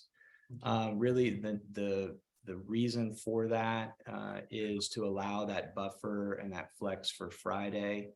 As we know, in the summer, our afternoons are frequently, yeah, just there's not a whole lot productive that happens after 2 o'clock. So we keep that Friday as a buffer. And in my experience, it's usually one Friday a month at a minimum, depending on what type of a rainy season we have, that we're going to need to use that. So we don't want to push into Saturday. Saturdays and Sundays are for the community to enjoy their community, not to bump up against the mowers and the landscapers and XYZ. So. Freeman, same question. Green. You mentioned, I think you had 14 staffers. Yeah, initially, certainly. I would be 2 crews of probably 8, and then a triage crew, myself, irrigation, at least a tech and a manager, at least, to come out and obviously the crew to take care of contractual needs, and then the triage crews to get this, hit the areas and really blitz it, to get it cleaned up as fast as possible and get it to where as close to standards as acceptable. Okay, and that would be Monday through Thursday? Monday through Thursday right now, with the Friday as a buffer. Obviously, we're all on the same Okay. rain schedule. So is that like 410s? Yeah, it'd be 410s and yeah, 410s. Jacob with Benchmark. We run the same set, 410s. Our initial 90 days, we're going to be pretty heavy here. Obviously, we're not coming here and doing it full cleaned up, getting paid for it, all that good stuff. So we are dedicating probably 2.5 crews. We're closer to the 12 to 14, as Greenleaf said, for those initial 90 days. Peak season, we're closer to the 8 to 9. Only because my production rate on some of this Bahia mowing is slightly above, just because the equipment we use. So I'm not out there mowing an acre an hour. I'm mowing probably closer to 3 acres an hour. So that's what you can expect from us. And Juniper mentioned hand weeding. Do you all do hand weeding? Yes, it's augmented. Yes, it's hand weeding augmented. Yes, with- daily. Okay, Absolutely. so all Yeah, three. you'll of you all, do yeah. hand weeding. Just point of clarification, if I may, they also will use non-selective herbicides and smaller ones. It's not strictly hand weeding, just to make sure that Right, that is understood across the board. That's what I heard. Yeah. Yeah. but they do hand weeding. I think it's called out the specs. If it's over 3 inches, they have to hand over. You can remove. Yes. Yeah, because we have a lot in our landscape that's intertwined with our plants. Yeah. Okay, equipment, Greenleaf provided a good inventory of equipment that they have available and using Juniper. I didn't see a listing of equipment, did you? Sure, I'll speak to that. Mark Bradley with Juniper. Kind of going back to the rotation of what I see to do the regular maintenance. And I spoke a moment ago about the continuity of things. So 2 mow/detail crews or combo crews. Obviously the truck and trailer. And I see full complement of mowers. So I probably have 6 mowers, maybe a 7th, depending on the intensity of Bahia mowing in any given week. And then there would be a separate site supervisor from those crews who is basically supporting all the activities that are going on every day. And also augmenting the weed activity as well, person doing that. So but the first, the 30, 60, 90 startup, my peers spoke to that. Obviously, that's something that Juniper's going to heavily invest in, and but you the have consistency. of You have the things is what- equipment? Yes, ma'am, we do. Because, yeah. And leaf removal. I know the bulk of that resides on the right of ways, but obviously prepared to deliver upon that seasonally, and mulching and annuals and special services, if you will, that aren't the regular week-to-week activities. And equipment wise, You all have- yes, ma'am. In the leaf removal, we have leaf drop season right now. The leaf removal is from mainly the landscape areas, the right of ways and the areas. Can you tell me how you're going to do that leaf removal?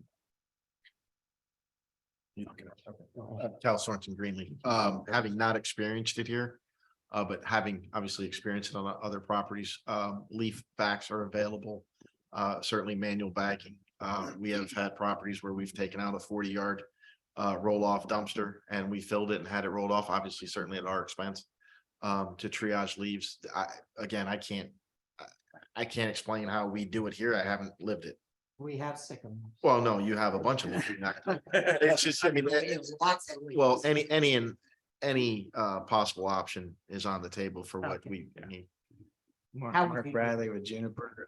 Obviously, the intensity of the work deviates from the capacity of the regular weekly maintenance crews. So they would be augmented over that, 2 to 3 week period to remove the leaves in succession each week as they come down. So I foresee a full leaf removal weekly for about 3 weeks of the year.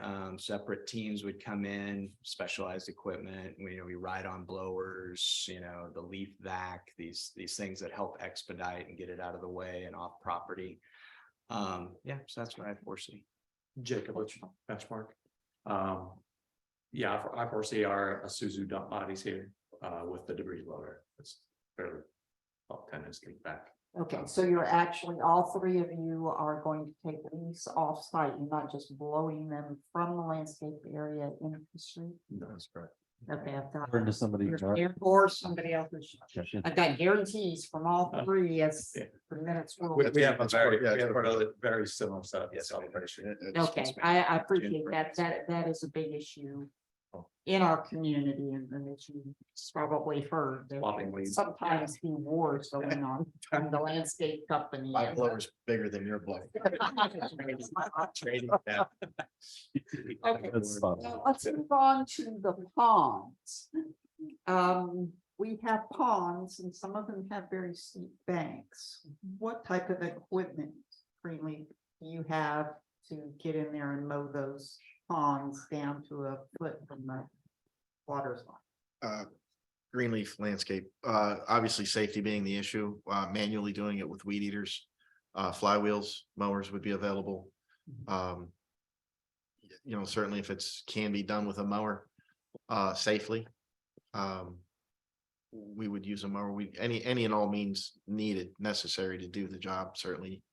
I haven't walked it, so if it's certainly too steep to walk, it's a trip hazard and somebody's gonna potentially lose life or get injured, we'll manually do it. Okay, so Juniper, how would you? Yes, ma'am. Mark Bradley with Juniper. Obviously, if it's unsafe to use a mower, if it's slipping, sliding, have to use weed eaters.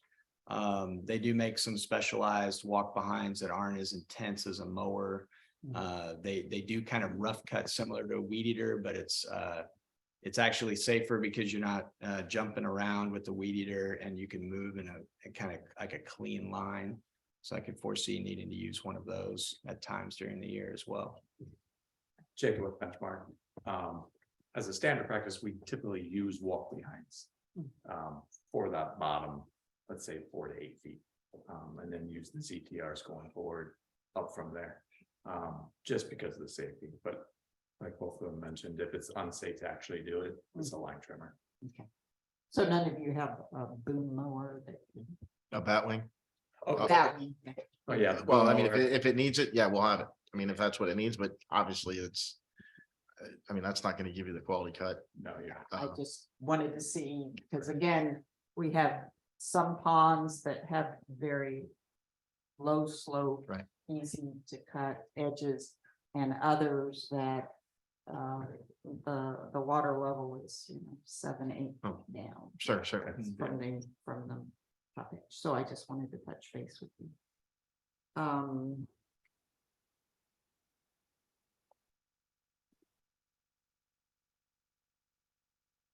Just bring your attention to the time. Yes, it's getting close. All right, I think that covers everything I have now. I appreciate it. Do any of the other supervisors have any last questions? Not at this time. All right, thank you, gentlemen. I greatly appreciate your input and your forthrightness in what you're able to do. At this point, we will bring it back to the board to do some discussion and ranking. So I don't know if you want to step out if it's not raining or go in the back room. We have some nice What you got, Cal? side rooms. I'm just saying, you made us all sit together and speak amongst peers. I'm just kidding. Sorry, Cal. Sorry, Don't- Cal. You don't get that. Sorry. We go, sorry. Go ahead.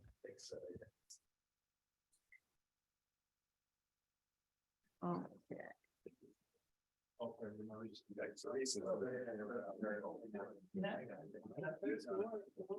Yeah. Please. Take some refreshments back. We have cookies up here and water in the fridge. Oh, and those real cookies. I saw the bowl, but I was single. No. Okay, you have the ranking sheets? I do. I do. They're getting. I didn't Can you do bring me a a pen. favor I didn't bring a pen though, so. just refill one out, I think is what I was asked. Sorry. Here's the next one. Dan. Okay. Now the pleasure of the board as to whether we're going to rank individually and score individually. Or do you want to try and come up with a consensus score for each category, which could possibly take considerable time? Pleasure of the board. Whatever's quickest. Okay, I thought- probably everybody rank individually. Yeah, and that what would happen then is once you individually rank them, kind of like taking a test quietly, we're not sharing numbers right away. Then I would collect all the evaluation sheets and I will create a master where I tabulate basically all the scores combined. Please note that 10 is a high score and 0 is a low score. Okay. Oh, okay. I I have, was thinking we do 1, 2, 3, 1, 2, 3. I've got a question for Brett, if it's allowed. Okay. Sure. I'd like to know the ramifications of selecting any of these on our budget and Well, as mentioned earlier, that all three vendors are over what you currently have budgeted. Yeah. Um, do we have to bump our budget at the Nope. cost of, you wouldn't have, there's a couple things you could do. Okay, there Yeah. could be a budget amendment made. Okay. All right, Mhm. and I'll defer to district council if I misspeak at all, Mr. Brown. Is there? Anyways, the other option is we just have to be fiscally responsible and watch, see either what we don't use. Or we cut something, not necessarily cut, that's a terrible use of word there. I apologize to the residents as well. We're not gonna take away services, but instead of maybe 2 mulchings a year, it's 1 mulching a year, and you save that dollar amount. And then to get you to the fiscal year 24 budget process, and then you make your adjustments to your budget at that time. okay, So there are, for some of these criteria, the bid package doesn't really, we ask questions, but the bid package doesn't really address it. So I have question marks and a bunch of these. Well, and those you can fill out based on your evaluation that you just took place. If they answered those questions for you, you can. It's not specifically based on the proposal itself. It is part of the evaluation process. Evaluation is involving interviews. So part of what we just did was an interview with them. So if you feel like they answered your question, you can rank it off of or score them off of that response. Now, the responsiveness to scope would be more of how they responded in the proposal. as Yeah, far as- yeah, I mean, they should all, they should all be pricing the same amount of mows, the same amount of trims, the same amount of fertilizations. Well, I just noticed that Greenleaf was very specific. They followed the scope. They answered almost everything and laid it out. And the other two missed a lot in Yeah. their proposals. And then again, that can all be reflected in how you want to score them. You know, somebody may feel that's a 0.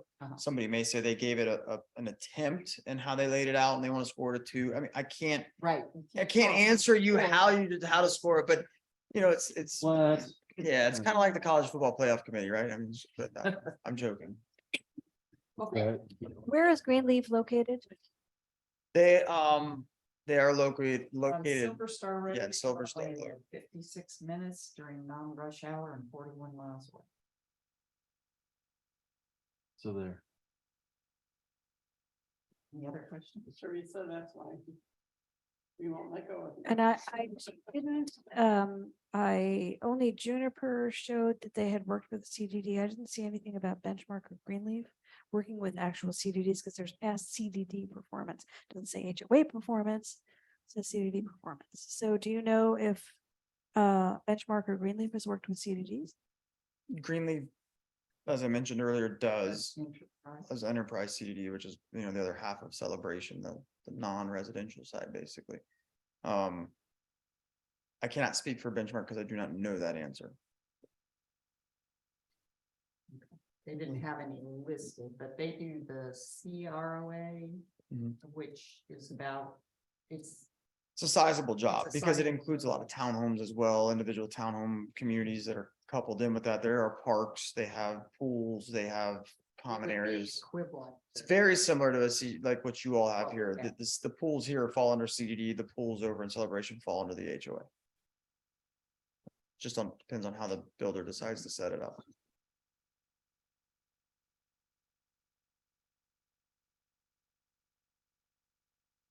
And to save you all time, if you want, I can tab the numbers at the bottom if you, you know, your We'll let you totals. add. Yeah.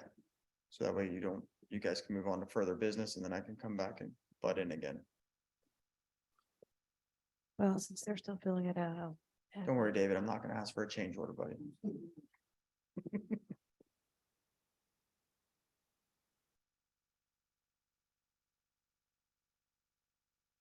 And a lot of the questions as you all are writing, if you don't mind me continuing to speak, unless you need to focus, but some of the stuff like Florida friendly landscaping was discussed in the pre-bid meeting where we're not looking for boxed, head sheared, hard, you know, I call it Disney World pruning. When you go into Magic Kingdom, you see everything's squared, so it's very magical.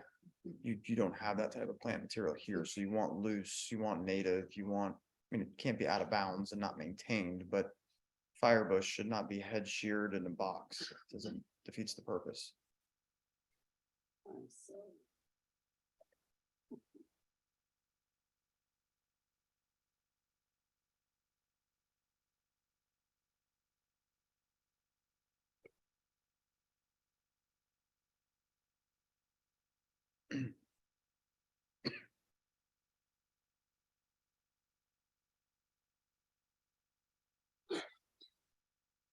We also very heavily talked about communication is key, so.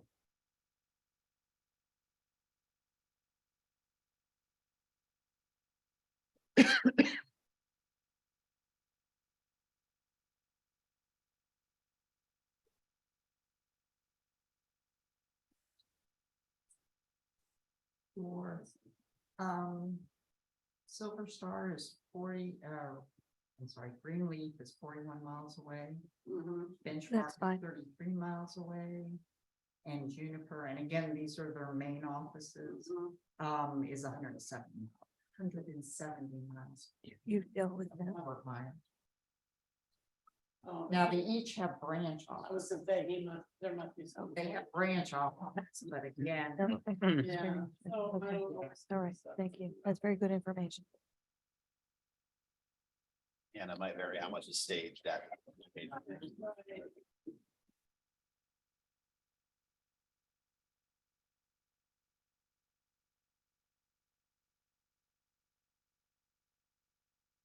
Bake those cookies?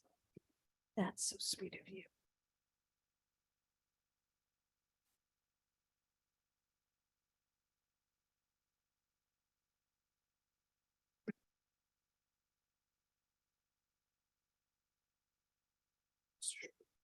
Yeah. It's all yours.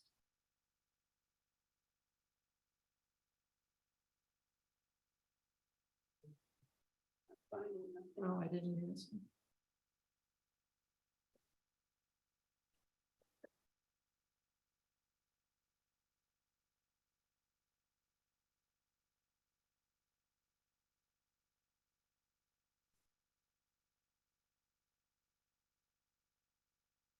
Yeah, I think it's-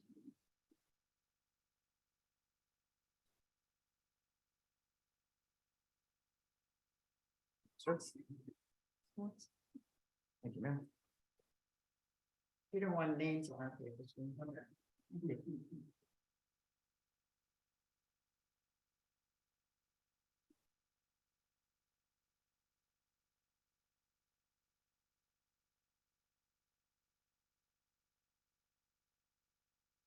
That's the only one.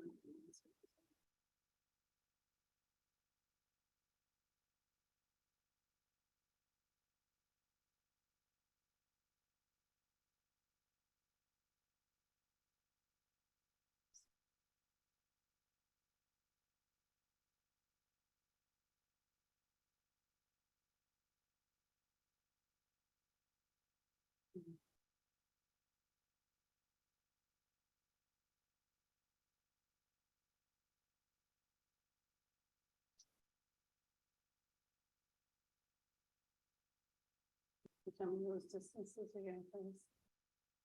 Like Well, I got the. photo of 31, 44, and then like 100 and something. Juniper is their, again, main office is 170 miles. Okay.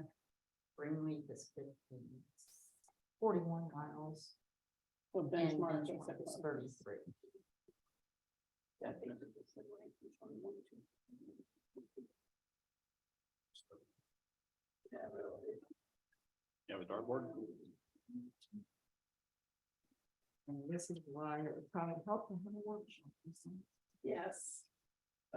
I looked it up while we were talking, You looked what up? where their offices were. Shouldn't. I probably should have done it before I came, but All right, I didn't. so, we're still on. Okay, so while they are tallying them up, I'd like to go to, staff reports. We'll start with our field managers report. Who's, Brett and Vincent. Okay, Brett is. tallying them. I was about to say Brett's had it. Send it to David. Okay, next.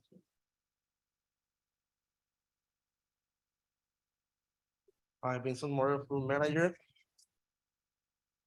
First of all, I'm sorry. I have some issues with the guideline, so I forgot to send the field report to the Oh, the agenda. written report. Well, keep it brief and move it fast. Thank you. So basically, there's some information that you already know. Basically, that Jessica Sullivan will be here on January 10 for the all three Okay, inspections. no, she won't. I met with she and, Stacy, right, Strickland. Mhm. Yesterday. They Okay. Both were able to come out yesterday. The tree on 5 Oaks there near the west entrance, was hit by lightning. She said to get it out of there as soon as possible. Okay. She also made a recommendation that we start not replacing trees if they are between two healthy trees.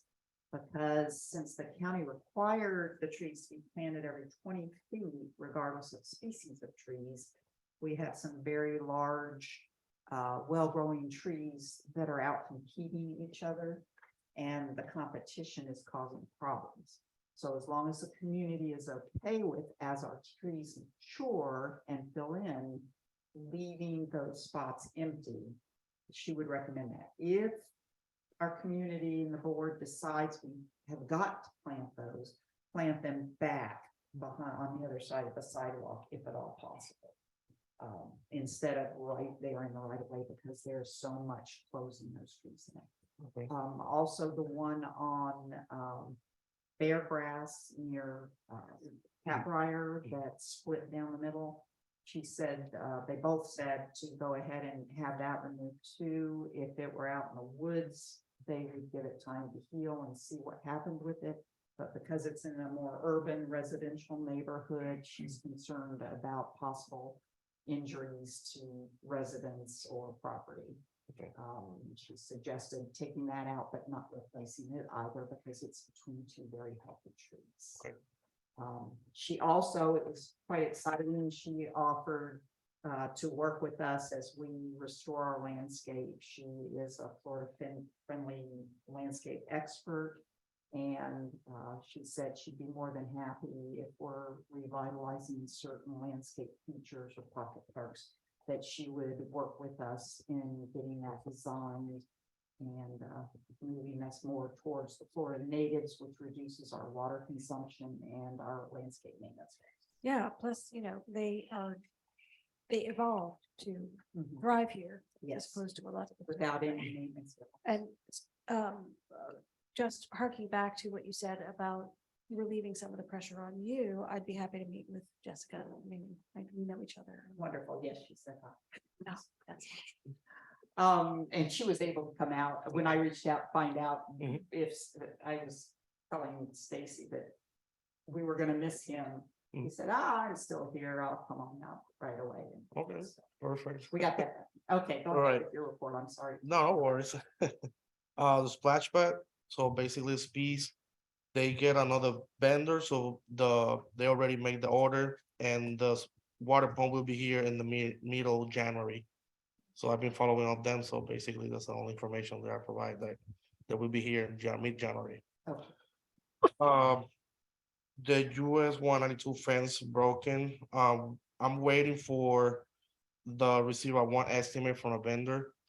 Because close to the new section that we own it, the U parcel, is broken. They have a two poles broken and basically four raises broken. That would be, I 100%, that would be under the insurance. Is the fence in the US 192 is the two pieces broken? It's a perimeter fence in the front of the property. So, depending on, we have to look at what it would cost, because I don't know that it would exceed our deductible. Yeah. So it may not be worth. Actually, he called me. We'll leave it to district management and Okay. field services to coordinate. You can give him Okay. the costs and Mhm. decide whether or not to apply for insurance. We do need to look at that fence, and so that needs to be something.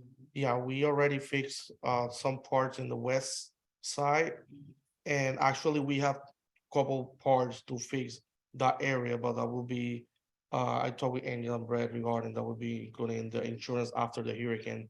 Well, that's what I'm waiting, but actually I have parts in our office in the containers. Okay. Yeah,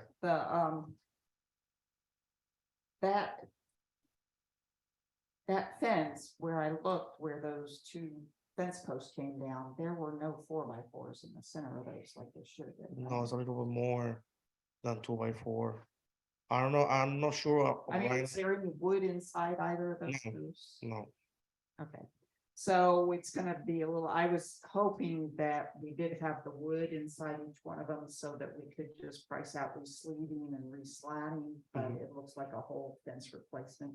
That fence is basically disintegrated. Yeah, well. As we all yeah, know. actually the vendor, I'm sorry, yeah, you want to say?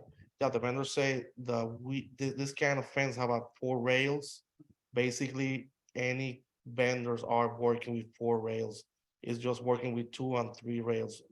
So basically, I'm waiting to receive if he can find parts for 4 rails, and he's not, so we can the option to repair by ourselves. We can install the pole that we already have and including putting woods inside to force to be more exactly. Okay. Right. Bog Lane Park, that was already the sugar box replaced. And the dog park, I'm waiting for the vendor. He need to come back because the bulb light is not working yet in the gazebo. He already fixed and replaced the electric box and the outlet, but he needs to come back to check the photo cell and the troubleshooting. So I'm waiting to he come back. The next one, okay. the pavilion in the Bog Lake Shore after the hurricane, the shade cover is broken, so one part is missing. The another part is like a little weak, so that needs to be replaced. Tomorrow I got the appointment with the vendor. Actually, they gave me appointment for January, but I've been putting pressure to them, so they're gonna come tomorrow. So for the measurements and they give me the estimate. The swing club exhaust fan was already installed, so it's working. The sensor is been working from 6:30 until 7. Having the range for all the, to do the work. I can adjust that if you want to be like 7:30 to 5, or if we can keep it like this, 7 to 7:45. Well, during this time of the year, we may not need it much. The Mhm. critical period is during Summer. the hot summer times Yeah. when the temperatures in those bathhouses. So that will be good, 7:30 to 5. I don't know, we can discuss that later. I don't think that takes board action. Okay, all right. Harmony educational signs. We are on process. We are repainting the structure of the educational signs.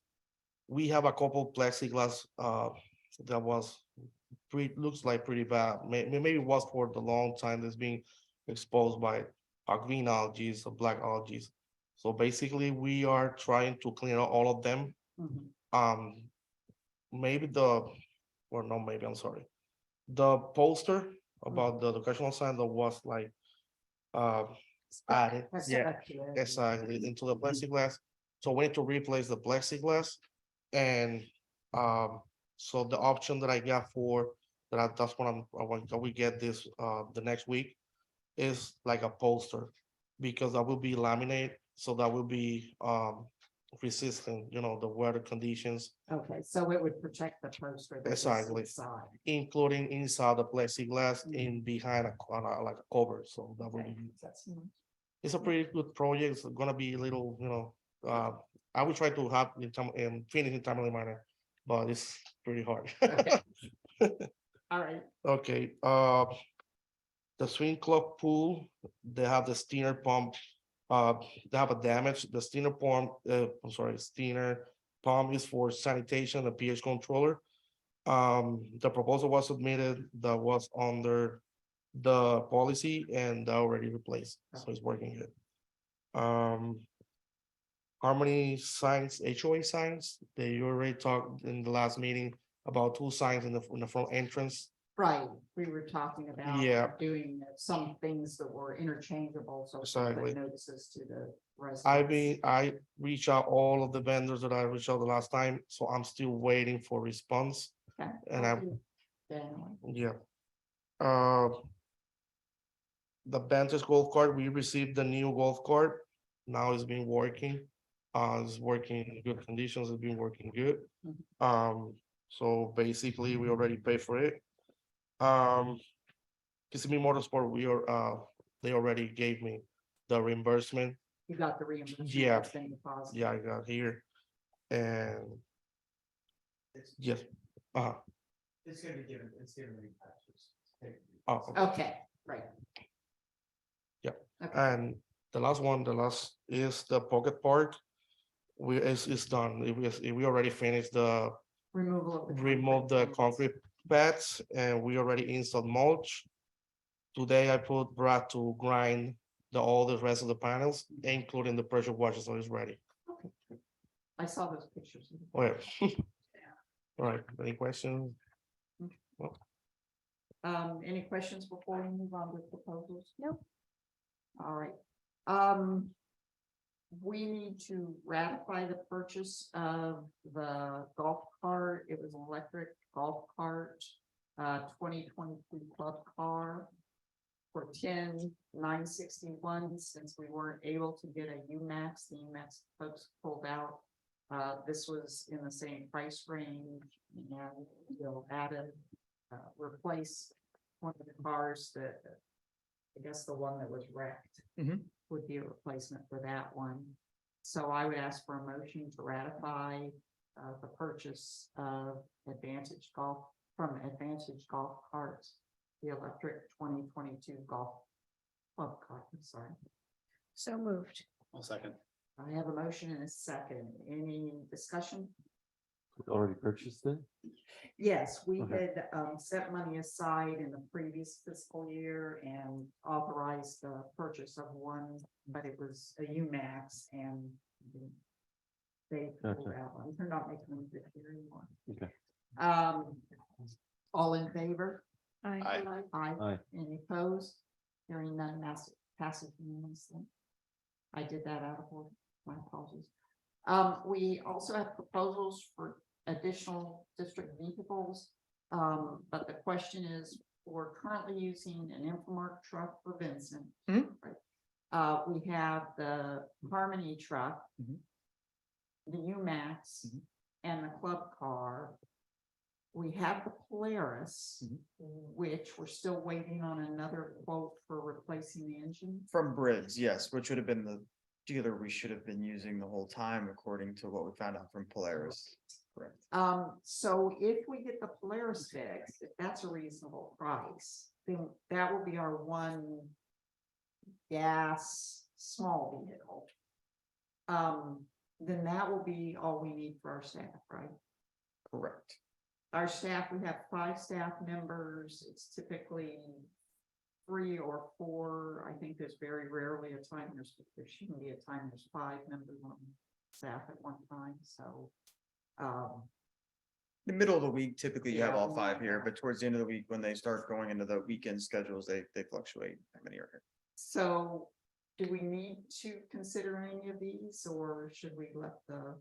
I think if the goal is to replace the Polaris engine, which I don't think is a bad thing, that the actual body of the Polaris is not in bad shape. It's not like It's falling only apart. 2 years, a little over 2 years Correct. old. Yeah, and it's a diesel, and Mhm. we should have the correct stuff moving forward and the correct dealer and vendor that we should be dealing with moving forward. And that'll be a more powerful vehicle than. the other Correct. 2 electrics. Mhm. Correct. So the disadvantage is that we don't have a backup vehicle. Should any of the other vehicles have a problem? But on the plus side, we're not spending another $10,000 or $15,000 on another vehicle. What I think the way to look at that too, though, is down the road, if you need one of those, or you start to see when we start to age out, or one of those, maybe the UMax, and I know it's fairly new, but say in 2 or 3 years, I still think the new golf cart is probably, it's got a bed on it. I mean, I don't see you needing any more than that for the most part. And those are significantly cheaper than the UMax or another Polaris XD, which I think are close to $21,000. So. So let's move on then. All right, let's be. Beautiful things. I did get the tabulations completed. All right. If you want to stop or if you want to move on, we can come back to it. Let the gentleman outside then. Okay, all right, so what I did is I did a cumulative score and then I did an average, so you'll have them. Benchmark total scored a 369, which is on average a 73.8. Greenleaf scored cumulative 384, which on average is 76.8. And Juniper scored cumulatively 326, which on average is 65.2. So what that means is, in terms of ranking based off of that, you would have Greenleaf 1, Benchmark 2, Juniper 3.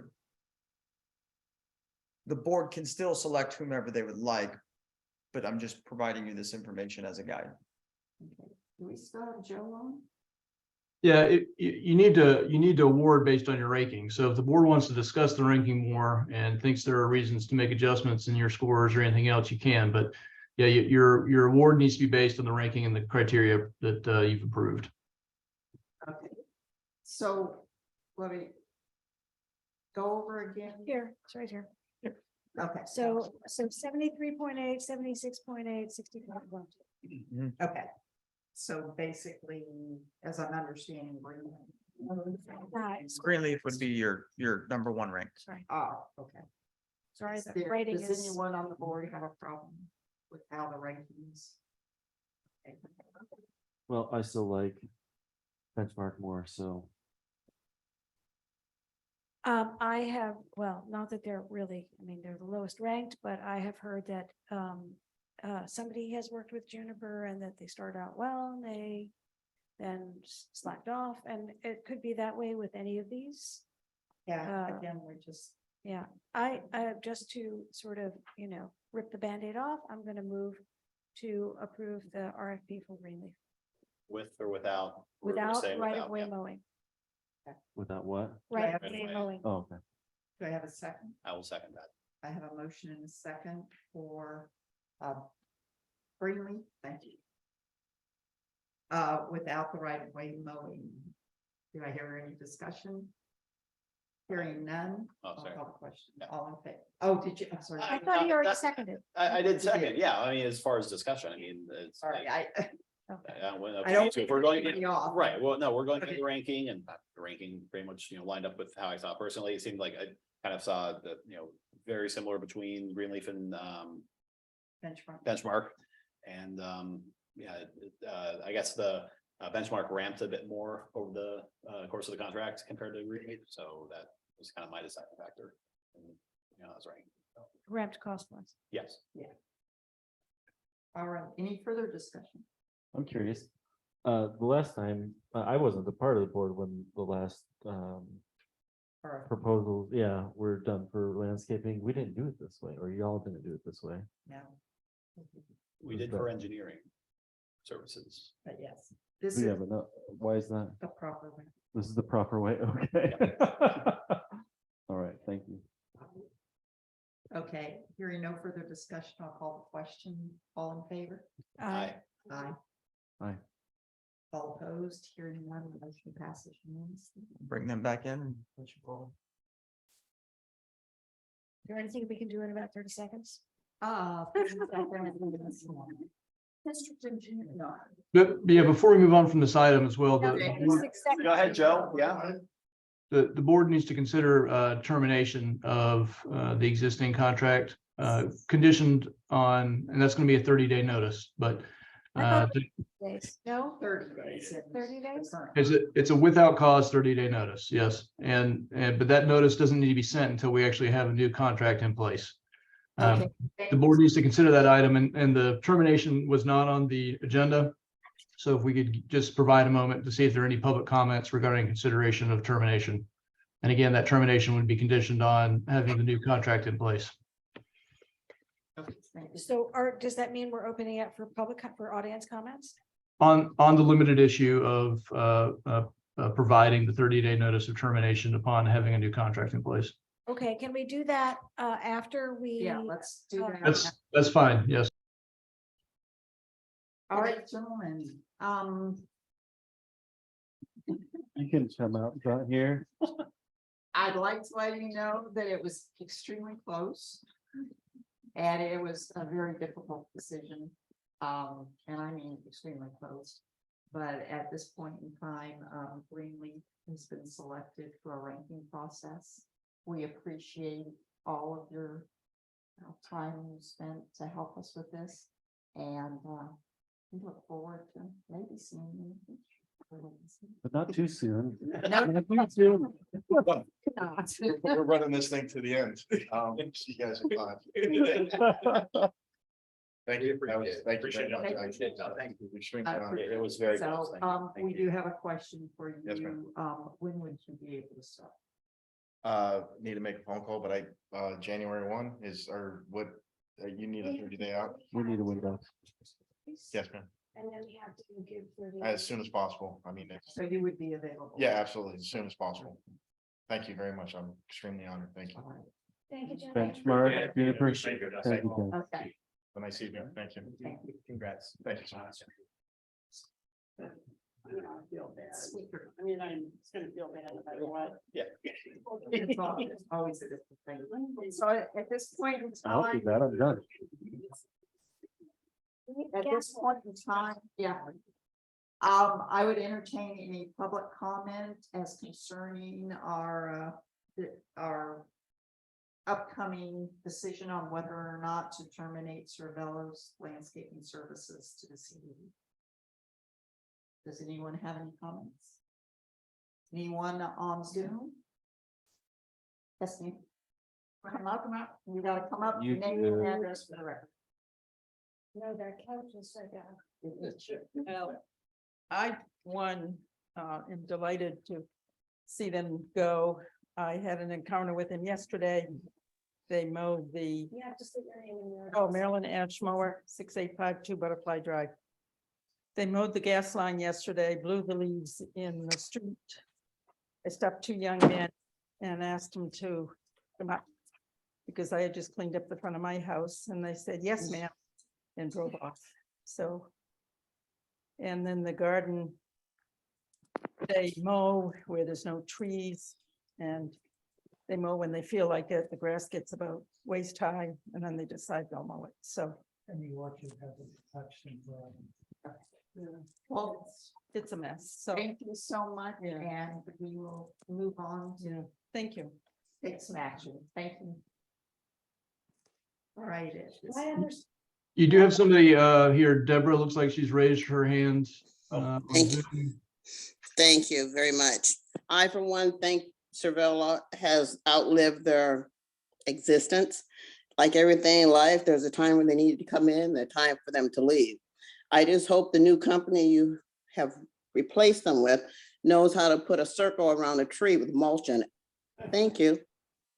Thank you, Deborah. That was Deborah Bayer. Yes. Okay. Bringing it back to the board, seeing no further public comment. My understanding is that we are not actually taking any action on termination until there's a contract in hand, or are we actually taking action this evening? Can't we, I mean, wouldn't we just make a motion to, upon receipt of the new landscaping contract, issue notice to Cervello for termination? Is that correct, Joe? That's correct. So Okay, moved. so moved. Oh, sorry, second. Dane moved, I seconded. Nope. Oh, sorry, no, Dan moved. Dan. Sorry, It's close, and we're sitting next to each other.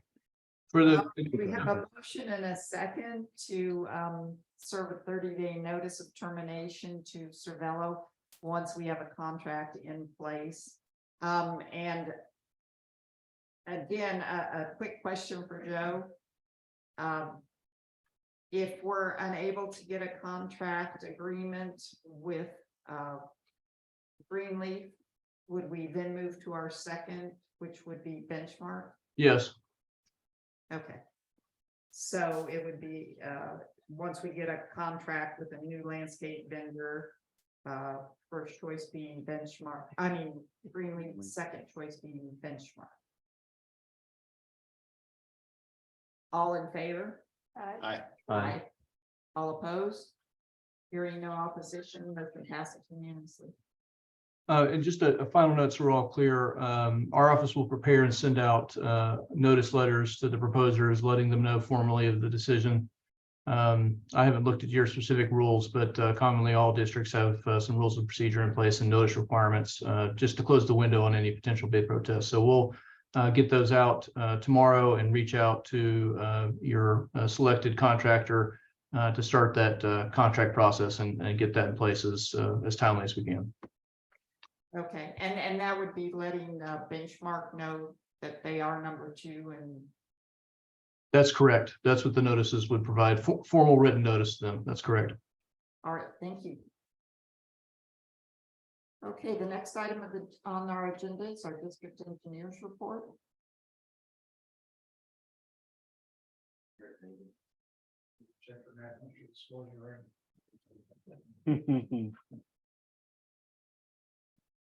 Watch that one.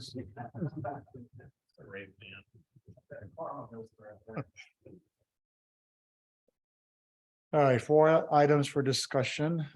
First one is you approve the Atlantic Pipe Services proposal last meeting for the 11 locations. I was asked to produce a exhibit or figure where those locations are. And so for the files, there's a text box for each structure that will have a repair done. And this will be attached to the contract. Yes, well, we took their proposal and just annotated a map just so you would know where they're going to be doing the work. And I got one full-size exhibit for Vincent if you want to kind of watch them while they're out there doing their. And then I confirmed with your district attorney that all we need now at this point is both parties to sign the agreement and they can get started. So everything else is done. Regarding the resurfacing and milling resurfacing. I believe the contracts have been fully executed, and I'm asking the contractor to provide a anticipated construction schedule so we can plan accordingly, when to notify the residents, when they can expect maintenance of traffic, detouring, things like that to take place. I've yet to hear back from CCI. Most contractors kind of shut it down in the winter time and ramp back up at the first of the year. So, but hopefully I'll get the paperwork before that. I can let the board know what their schedule is. Stormwater inspections, we had months ago, I want to say Memorial Day to be exact, we inspected 20 stormwater ponds outside the golf course and the control structure. Since then, Vincent and his staff have done all the required or recommended improvements. I am now ready to go inside the golf course and do the remaining 17 ponds and generate a similar report and then bring that back to the board probably next meeting. So the issue regarding the fence that was punctured. The reason I kind of been slow playing that one is because there's two issues with that pipe. There's the damage caused by the fence installer. And then there's when the original developer put it in, he kind of went under the water main conflict and has a kink in the pipe. I hate to just say fix the punctures. We still have an issue with the pipe being improperly installed. To reroute it though is not cheap. And so I'm trying to get some better prices before I make a recommendation on rerouting the water. It's not critical. It's got to be done right away. But so I've talked to the district attorney about if we can just pause for a little bit longer on whether or not we go after the fence company for some partial reimbursement for potentially realigning the pipe, rerouting the pipe to a different location. So. And then the last thing I think is the direction y'all want me to do, if anything, on Garden Road, the RV storage lots. I know we have gone back and forth on what direction the board wants to take. Last we left it, we were done. The cost came in high. The money wasn't there to move forward. We still have outstanding comments with the county on the RV lots. And then, of course, there's discussion on Vincent's office and where that's going. So it's all kind of related. And I believe that Brett or Sean has on the agenda some temporary repairs to the Garden Road, which may be in the agenda. So with that, I am done with my update. I'm up against an 8:30. I got to get out of here, so not to rush y'all. Didn't know we had the landscape RFP in the beginning, sorry. But and then Billy's Trail, I saw that in the agenda. I can do that now, but we've been waiting, Teresa and I, when the home builder's actually done, because they've had so much trash and debris back there. If they are getting awfully close to being done with the houses, we then will get back out there to do the piping and the work we talked about probably a year ago. So. Right. Are we expecting any kind of relief from the builder just on like, is there any runoff still? I'll see the condition they left it in. Yeah, so. That's great. I think we will have to release you when we get back with you.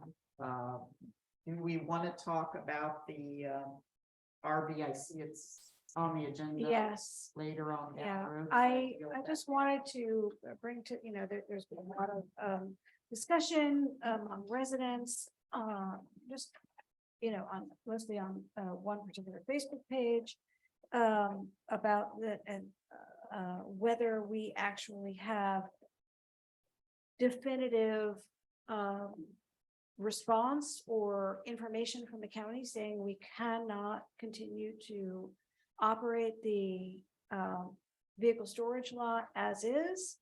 I am willing to contact the folks at the county. I'm willing to review the documentation that Mr. Meek has, contact the folks at the county, meet with them down there, and then find out whether we need to do anything or we can just continue operating it as is, or what the story is, and then report back to the board at the next meeting. But I didn't want to do that without consulting and having approval from the board. I don't want to throw anybody under the bus. So I just gonna make that offer. Okay. I'd like to go through this because evidently we are spending extra money on an issue that was pretty well put to bed. I reached out to Amy Templeton, who's the director of zoning, and she is who we worked with all along to get the PD designation. And I want to explain because there seems to be some confusion. We do have the right under our zoning, the PD designation, to have and operate the RV storage down there. But there is so much more that needs to be done in order to continue that use. And the county has worked with us. There's been some allegations made and commissioners called, and county folks are not real happy with us right now. And I don't want to have the county staff unhappy with us because that causes friction.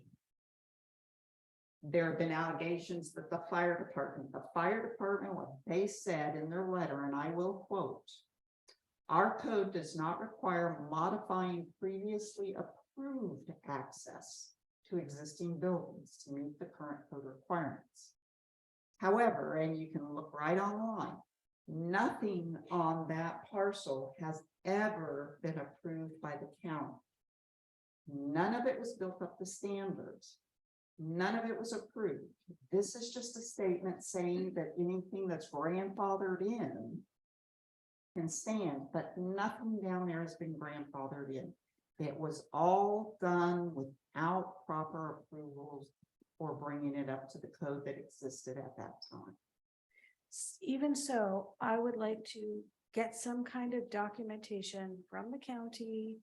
I don't know that it will anger them, but for the purposes of being accountable and transparent, I feel it's important to just get some kind of documentation about whether they are okay with us continuing the use as is, or if there's anything they would require we do Well, there's- without expanding it. Right, there is another thing that we are required to do, that has been left out of all this discussion, but it's lying there. FGT, again, we very carefully threaded the needle with an agreement between the county and FGT And South Florida. and South Florida Water Management District to improve the road to the design that your professional engineer put in place.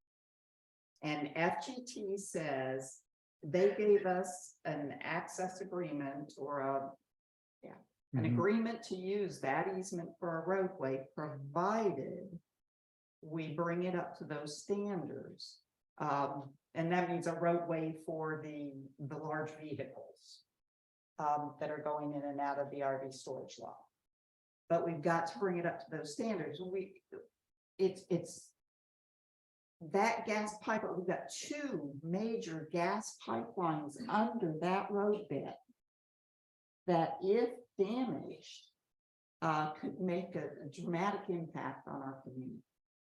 And we have to be careful with that. So again, we can talk to the county again, but I discussed it with them. They are more than willing to have the RV storage lot down there, provided we meet the criteria that's already been set forth. And that's a certain roadway design. We can do it. The county will be more than happy to let us operate an RV storage area down there, provided we meet the minimum requirements that they have laid out, which are And- reasonable. The only issue we're really facing is money. And can we crack that nut to the tune of between, almost $500,000 to put in the roads and put gravel that we need in the road is even more expensive now. But anyway, there are all those other issues.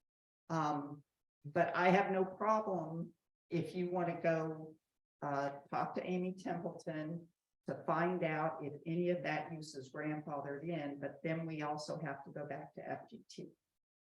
I would respectfully request not to meet with Amy only. There's planning department, there's the fire Yes. departments, there's other disciplines that need to be a yes, part of the. My apologies. No, that's okay, because when you call one person, like we talked to the fire department, well, they had specific issues on loading. They wanted a paved road wider than FTG or FGT wanted was going to give us. So we really need to get everybody in the room at the same time, so they all hear each other. Because when Greg was doing all this work for the RV lot, the landscaping, the fencing, and all that kind of stuff, we got a little bit of mix. It wasn't until we actually made a submittal that group gets together collectively and they go back and forth on what's got to be done. So if you want to talk to one person, but don't make that be the gospel because other Right. groups are involved. And you have to be aware that they are going to very carefully word their answers to you, as did the fire marshal. And the fire marshal was very clear that, if it's grandfathered in, if it was approved at an earlier date, we're not gonna make you improve it. But this letter was then misinterpreted by people. And that's the problem. I think if we're gonna go anywhere right now, I guess we need to sit down and ask for a development review committee review of the whole thing and get exactly what we're gonna need to do. And cost it out, but that's gonna be expensive. Because they've seen different Well, pieces. We did the- Garden Road first. And then we paused that because of the cost, and then we spent the RV lots. So I now we're gonna- understand. The question is whether if we do not expand the RV lot and we keep it just as it is, and we just improve the road as we've been improving it over the years, that can we continue, or are we required to do anything else?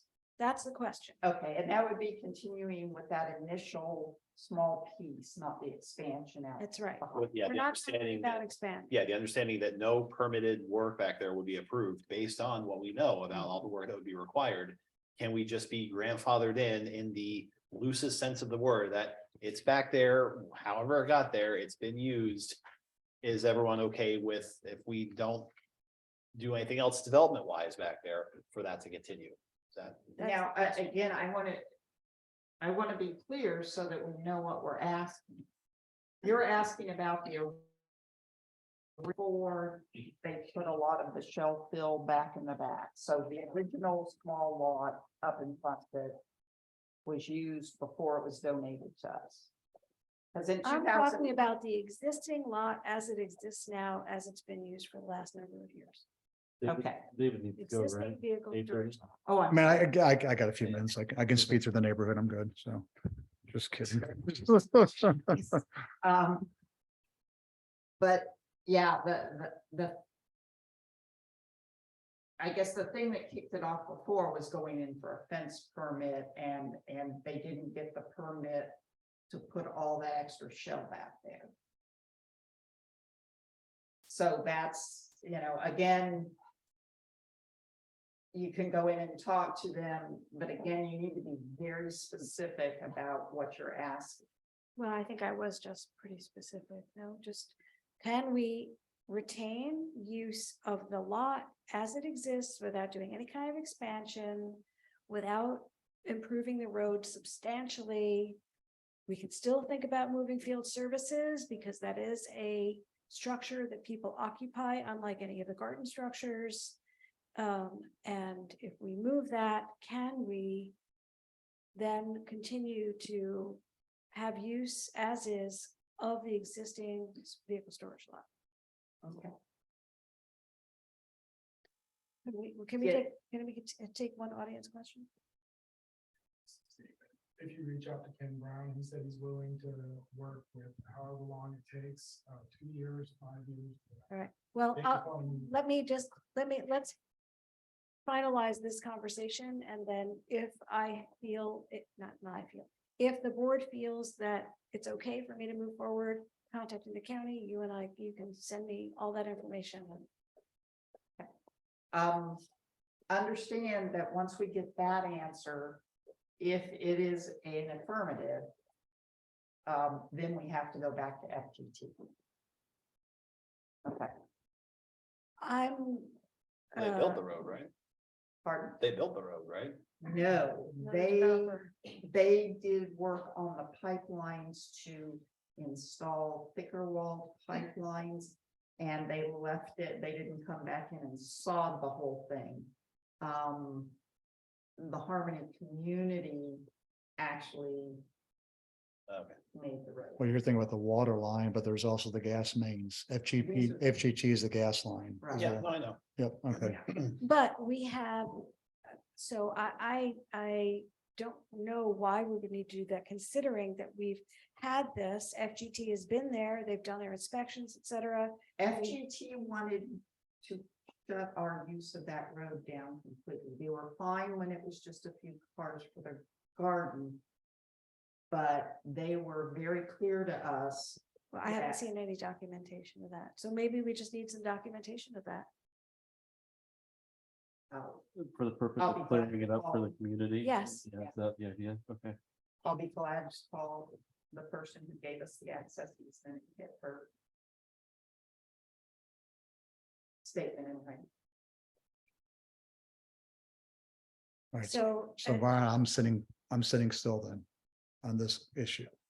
Unless you Um, need I don't think the board maps has any appetite for doing the substantial improvements, if that does end up being required. Right now, we're still in the thinking of, is there any way to, if we're even talking about keeping it open, that it would be, if we're able to carve out some way that makes all involved parties happy, of grandfathered in, squatters' rights, whatever you want to call it, of the just loosest sense, and not doing the major construction that would have been Yeah. required to properly Okay. do it.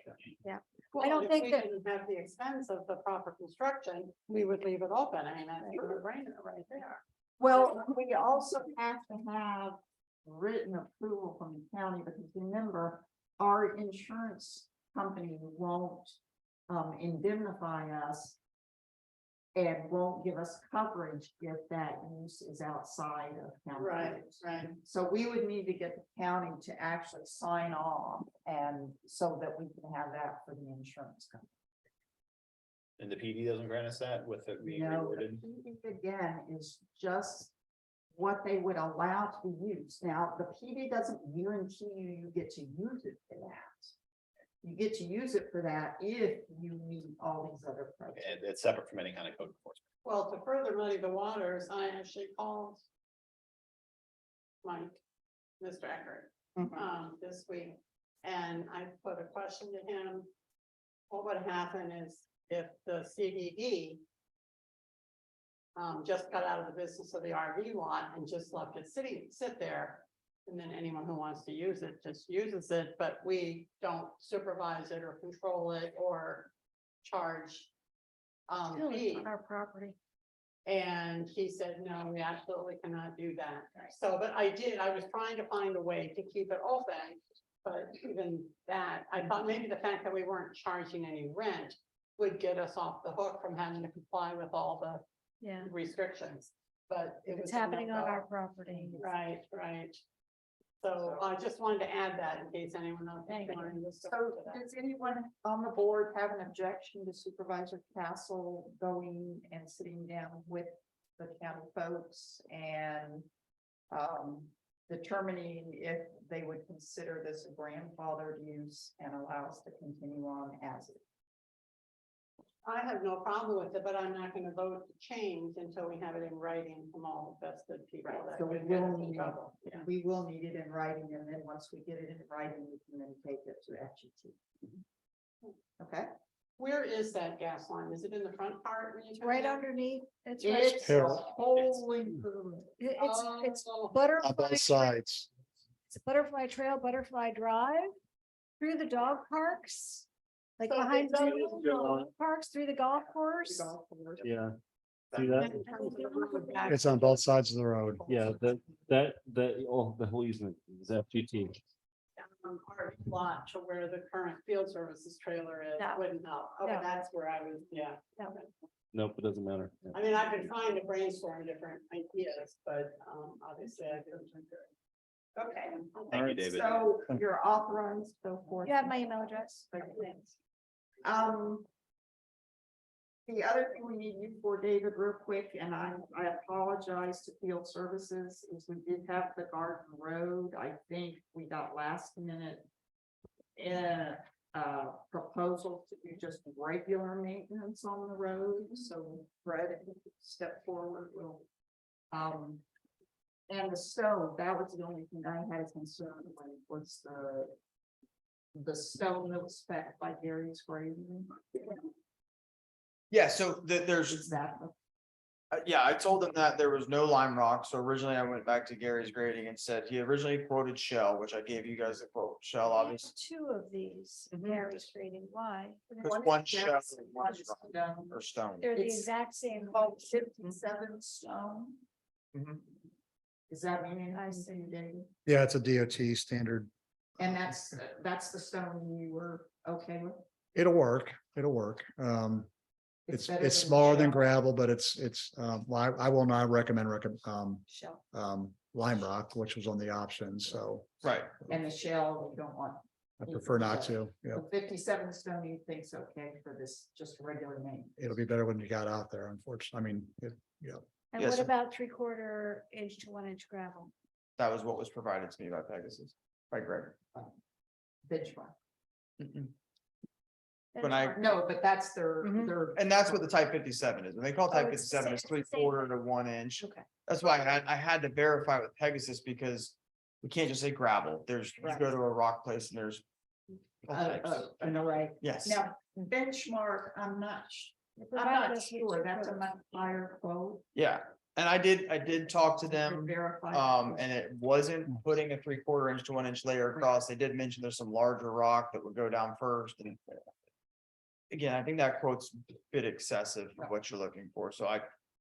Unfortunately, didn't get one back from Greenleaf and didn't get one back from Skeeters. So at this point, I think David, you're more than welcome. They came today. Sorry, Okay, didn't have no, them. it's okay. I know you were talking to Greg, so. Well, But, so these are the options for the repair, the red line area on the map, I don't know if this got to all the board. no, I thought about that on the way, I'm sorry.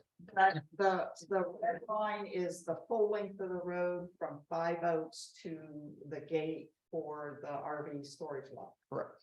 And then the blue line is just from the edge of the garden because J.R. Davis did grade this for us, but again, it's starting to degrade rapidly because they didn't put anything else down.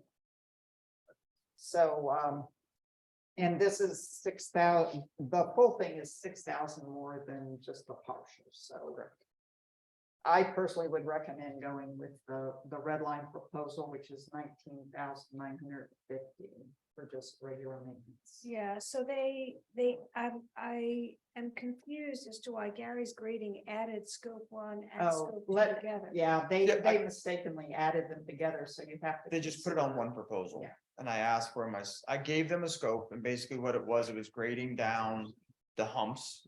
Okay, they were taking those out and then in low spots, they were filling in with gravel because it seems like over time, those low spots continually come back to the same spot. So even when, whether it's Vincent or Junior Davis, they grade those humps out and that soft dirt goes into the lower portions. It's not packed in. So over time, that just wears back out and you get back to the humpiness, right? So the thought was grade the larger humps out, come in with the rock material that was spec'd from Pegasus in terms of the use, the gravel. I keep saying rock, I apologize. The gravel, and I did verify it's 3/4 inch to 1 inch gravel that would be installed in those lower spots. Those specs were shared with all the individuals with the exception of Skeeters because I still couldn't get it on the phone. So Have you worked with Gary's grading before? I have not. They are the ones that put the shell down. We spent, this was before my time, but they did the clearing for the RV lot expansion. And they put down the shell back there on that RV lot expansion, that big expansion. And they did that. Has it held up? 2017. It Vincent, seems to it, but that's again, that shell. And that not doesn't used hold at up all. as well. Yeah, you're not getting the constant use. Yeah, there's not as much wear and tear on it, I think is the best. way And to- we had this, this isn't a capital improvement, this is just repair, right? Mhm. And do we have this in the budget? Should we wait? Well, I know the garden people don't want us to wait. Well, forgive me if I may. I own a half-mile garden driveway. With a Kubota 2500, I was able to keep it up. You put a hump in it so the water runs off. You don't leave a bathtub in the middle of the road. all down the sides, it has to be graded back into the road. And then in one direction, it doesn't matter if you slope it in or out, you've got to allow for water runoff. You're talking about a crown. And that's, Brown, Maryland was just down there tonight, it's all full of puddles again. It's a repeating thing because it's improperly graded. That's all I'm gonna say. Thank The you. edges are high and I took on the bottom of my card. Go to that part. So. And if there's any sense that we're gonna keep the storage area open, should we wait on this until we know? Because is this the proper way to do the road if the storage area might be kept open? Well, if you go broke, Have the road fixed for the garden. well, go ahead, David. Would if you the get roped into the storage- fire truck issue, it's not gonna be sufficient. Right, well, again, we've already, the board has already agreed, we're not going there. So this would, if they Yeah. grandfather us Okay. in, this would be what we would be providing. All right, but what I was thinking though was, will this hold up to the RVs going in now? That's the reality. We're saying That's- grandfather us yeah. in. That's what we've had to do to maintain that. So that's what we'd have to continue doing. I'll just, again, rip the Band-Aid off. I move to approve Gary's grading proposal for $19,950 to regrade the Garden Road, the whole red area on map scope 1. Do I hear a second? I will second. Just to chime in, it looks like you would have to pull from the fund balance. Accomplish it. To the tune of, 19,900. oh, okay. I wasn't sure if there was some Is cut. this going to address? Well, provided that there's supervision on the part of field services with the contractor. That was not the instruction given to them on the scope. The instruction given to them on the scope was to eliminate the humps. Not to regrade and crown. So I Do we don't need them anticipate to them. request an updated proposal? I saw somewhere where they were talking about taking those high areas up against the garden down. Yeah, they're gonna grade that Okay, where the so hump they're off the gonna- side, but they can't go too far because now you have gas lines there, right? So. They're gonna do some grading. Gary's grading's got, I believe, in their proposal or the email I think that he sent. I just sent you all the proposal. I can double check, but the scope that I was asked and provided to them was to eliminate the larger Right. humps and create. Just put the gravel there, Moving it out and, not crowning it. again, if you're going to crown it, it's gonna be a lot more. Yeah, you're talking, a they're lot. coming out with a laser grader, they're gonna shoot grades and they're gonna make sure that that crown is consistent all the way through. Versus, so my guess, and again, I can follow up if that's what the board wants, is you're gonna see a higher price to come in with a laser grade and a box blade and. And what kind of percentage was? I couldn't even guess, but it's gonna be more money. I would say at least 20 to 35% more. Okay, but more money, but if that means we have to do this less often. And that was my point. Right. Far it rains. So I It's gonna work rescind for my motion and I request that field services. I can reach out to Gary. Yeah. And I'll see if I can get Skeeters this time. I'll stay away from the benchmark because they were remotely close, so. Well, and in the meantime, maybe we'll have something going to see, because if the only traffic going back there is going to be cars going to. Stop at the garden. Then we don't need to crown it probably. Right. Well, it's not, it's also Well- landscaping. The landscaping guys and all their trucks and everything go through there. Yeah. Yes and no. We didn't put that in. our- We actually, in my pre-bid meeting, talked about that the use of Garden Road and the storage back there was currently not available until the board decides, so that they are aware. So Because- they're just gonna have to truck everything in every day? Where are they gonna store it? Truck it in every day. Mowers and trailers.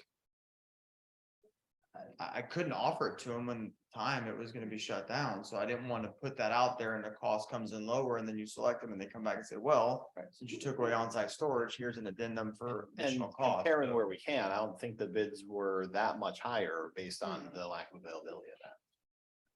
It's fine.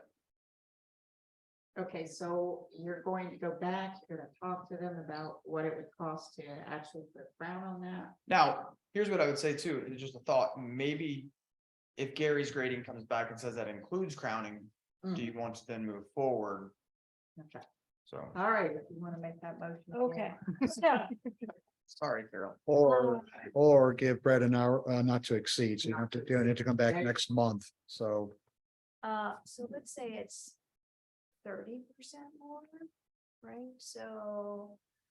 25. 25,000 not to exceed. 25,000. Do not to exceed 25. All right, so I revise my motion to say, approve Gary's grading proposal with a scope 1 with stone, not shell. With a crown not to exceed 25,000. Understood.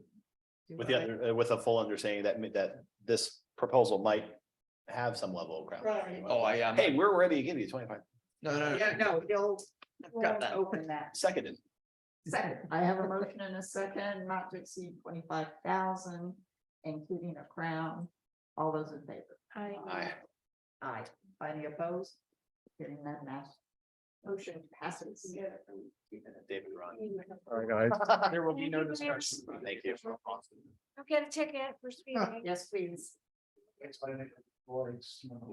Have a cookie for the road or? Okay, Joe, we're at our district council's report. Yeah, and I have a pretty brief report. There's an item listed in the agenda on the basketball resurfacing. Wes did send a letter, as we discussed during the last meeting, to the attorney for that contractor. Informed them that the district wouldn't be paying until the defects were fixed. And at this point, we have not heard anything back.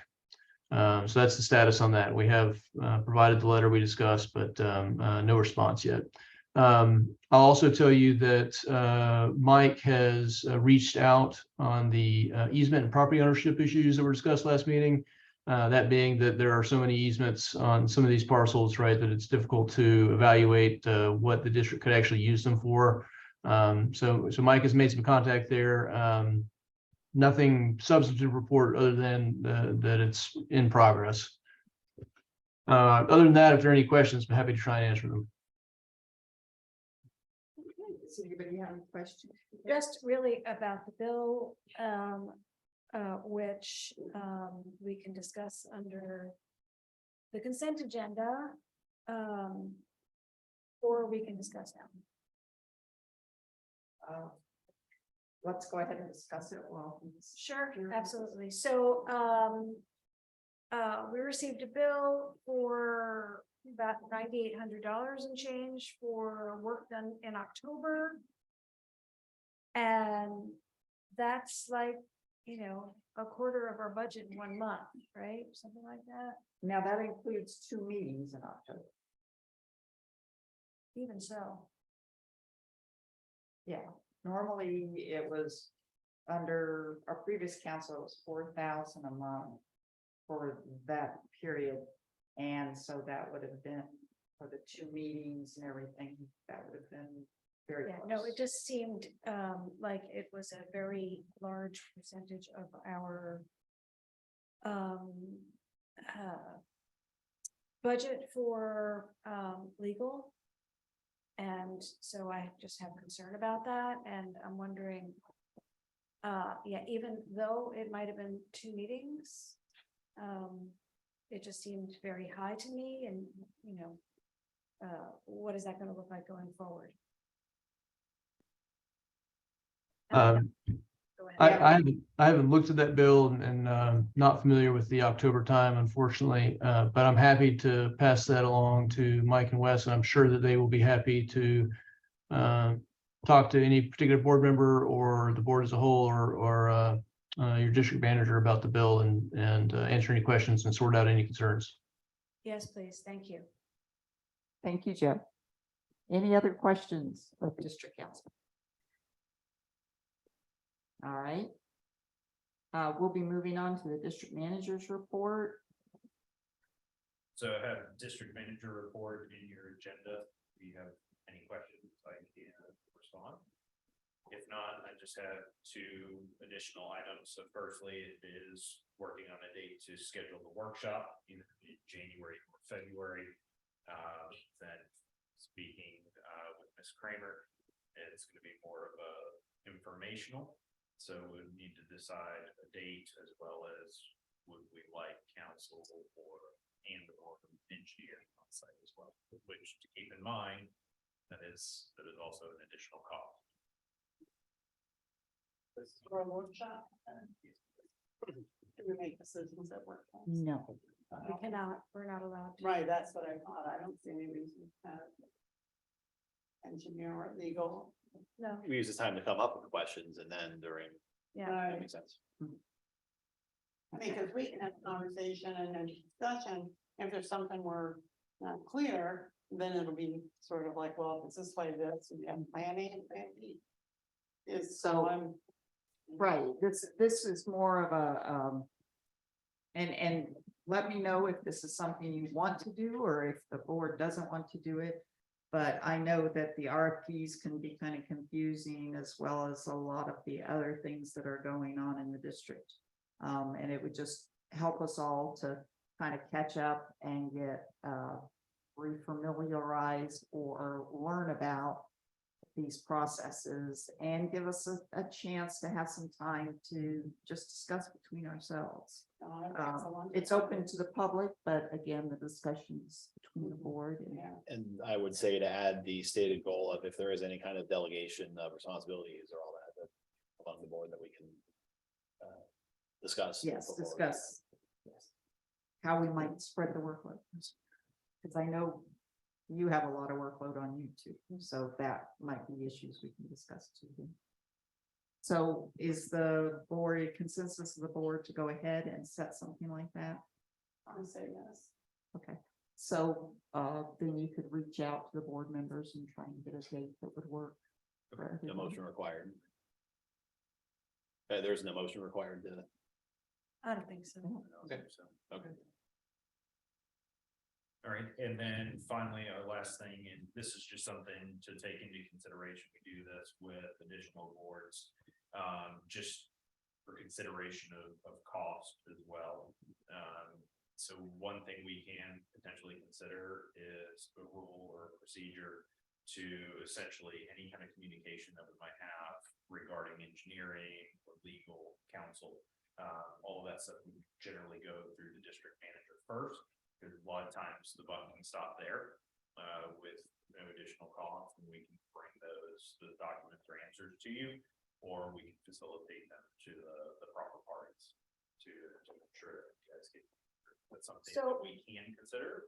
So are you essentially saying board members, instead of contacting the attorney or the engineer, contact us, and either we will have the answer or we'll get you the answer? Is that what you're saying? Correct.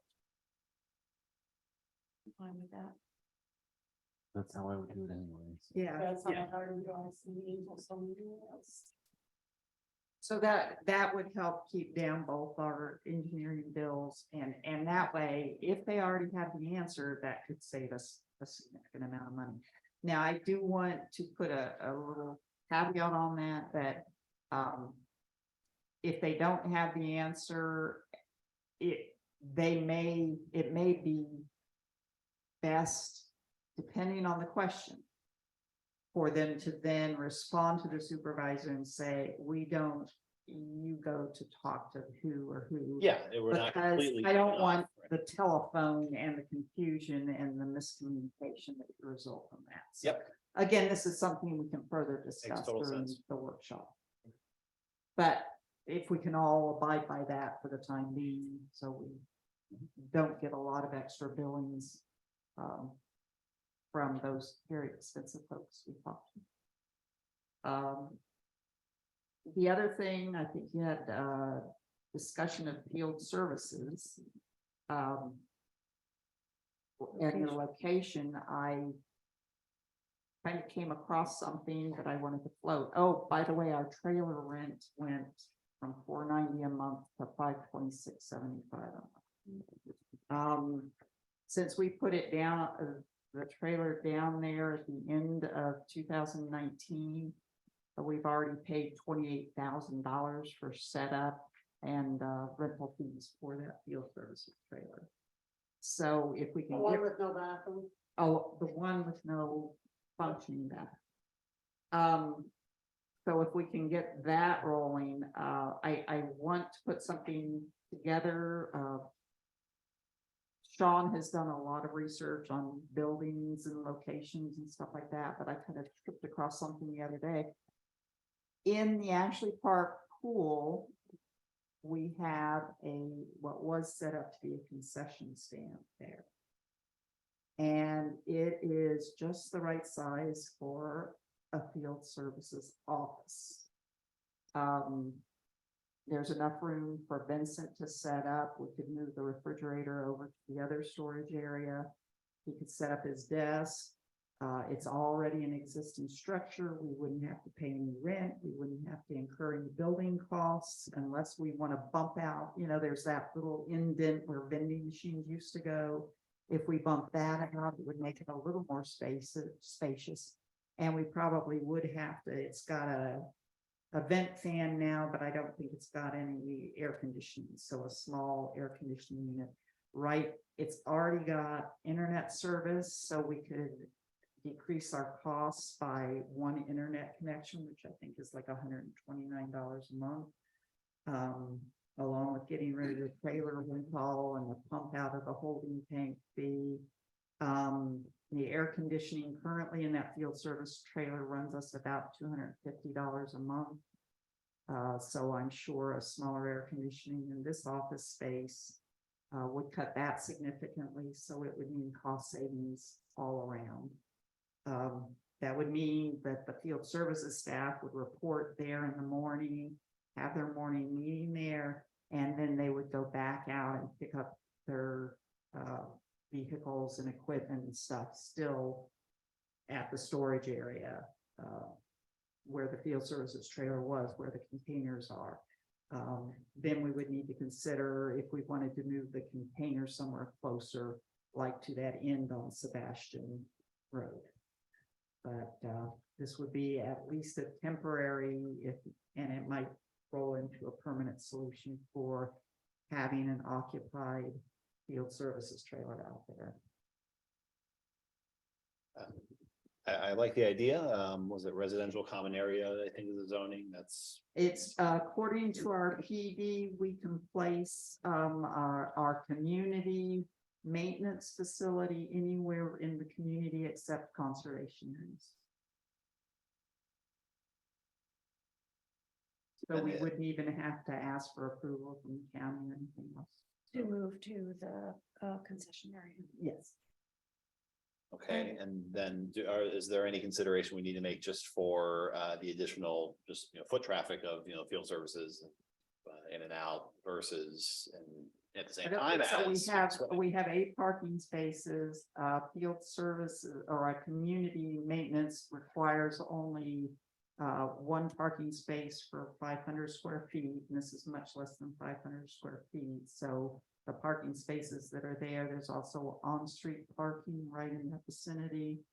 Where would the field services staff park? And also what about They all would the still parks park. and equipment? All that stuff would stay down there for the time being until we make another location. So it would still stay down there, and that's where they would park right next to there. So there would just be basically 1 vehicle in the parking area, and that would be the one Vincent would use.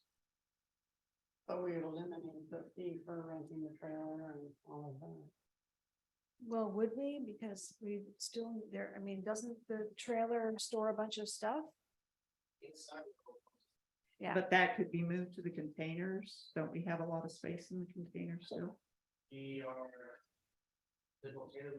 have the boxes on the side, including the cars, including the tractor, and different supplies like piece of woods. The trailer, pressure water trailer, the whole one. So basically, I don't have space in the container for with all the tools is including the postal flag, we have safety issues and cleaner supplies. Now, those could be moved over to the other supply closet on the opposite side. On Ashley Park, if we get rid of the 100 and some odd paint gallon cans in there and do some organization and cleanup.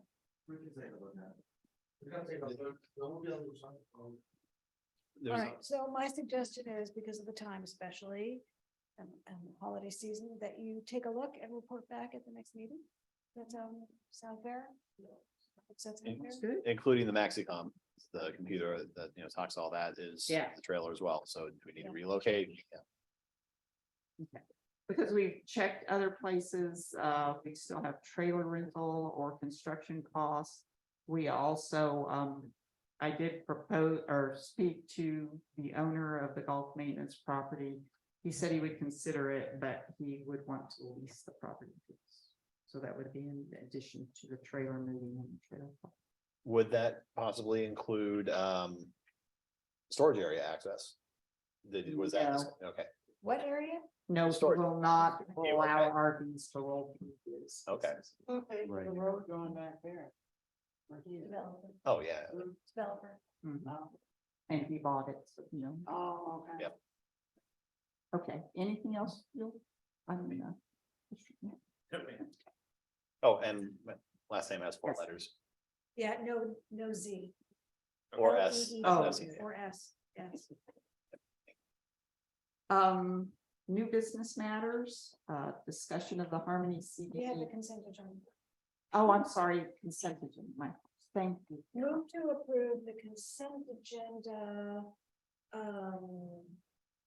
With the amendments by Chairwoman Kramer. And I don't know if we should pay the QTAC Rock bill or wait until we have a response. We do not have a bill every month from them. Well, we just got a bill and it So- was $9,800. Right, but if we pay it and if there is any adjustment, Right, they can. we would get a adjust it on credit the towards, next- I mean, Exactly. because our budget is really on an Okay, annual so- basis. So I'll just amend my motion to approve the consent agenda, including the corrections to the minutes provided by Supervisor Kramer, since we got all 9 plus more. Seconded. Okay, I have a motion and a second to approve the consent agenda. Any further discussion? Hearing, It was a gnat. okay. Hearing none, all in favor? Aye. All opposed, hearing no opposition, passes unanimously. I do want to alert us, and we'll need to talk to our new landscaper about this. OUC is going to do another rate increase. I got the word on the slide. And they are considering a $25 extra $25 per meter charge. We have 26 meters.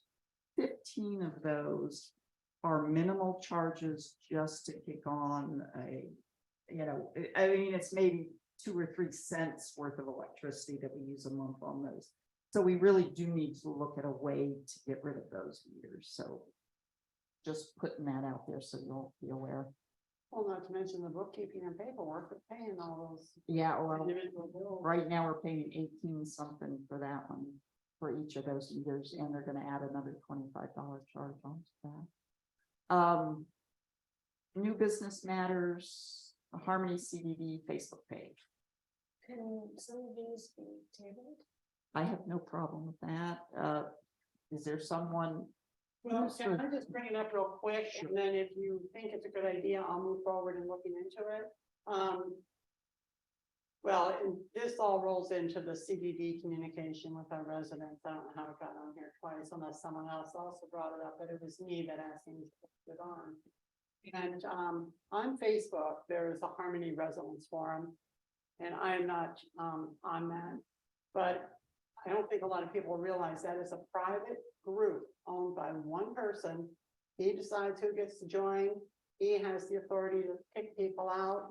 He can remove posts and comments. not that he does any of that wrong, that's the format that Facebook has for those groups. And so, since I'm not a member of the forum, I can't go in there and read any of it. And so I just don't believe it's an appropriate place to discuss CBD business because of and some people are on there with assumed names and, some crazy aliases and this and that. And so there's no way for us to get the accurate information out. You put the minutes on there often, and so that's great. And I haven't looked at it lately because I dropped off at about 6 months before I joined the board. And I was on it for a short while, but that was enough for me. Where I used to live, I'm the owner, I still am where I used to live, for 4 Facebook pages for garage sale stuff and whatnot, but. In the interest, Yes. let me quickly, we could have a Facebook page, but we would have to lock down comments. No, I know. Comments, I have all. and we have to decide who's going to write the posts. And does the board, how does it go for the board to approve?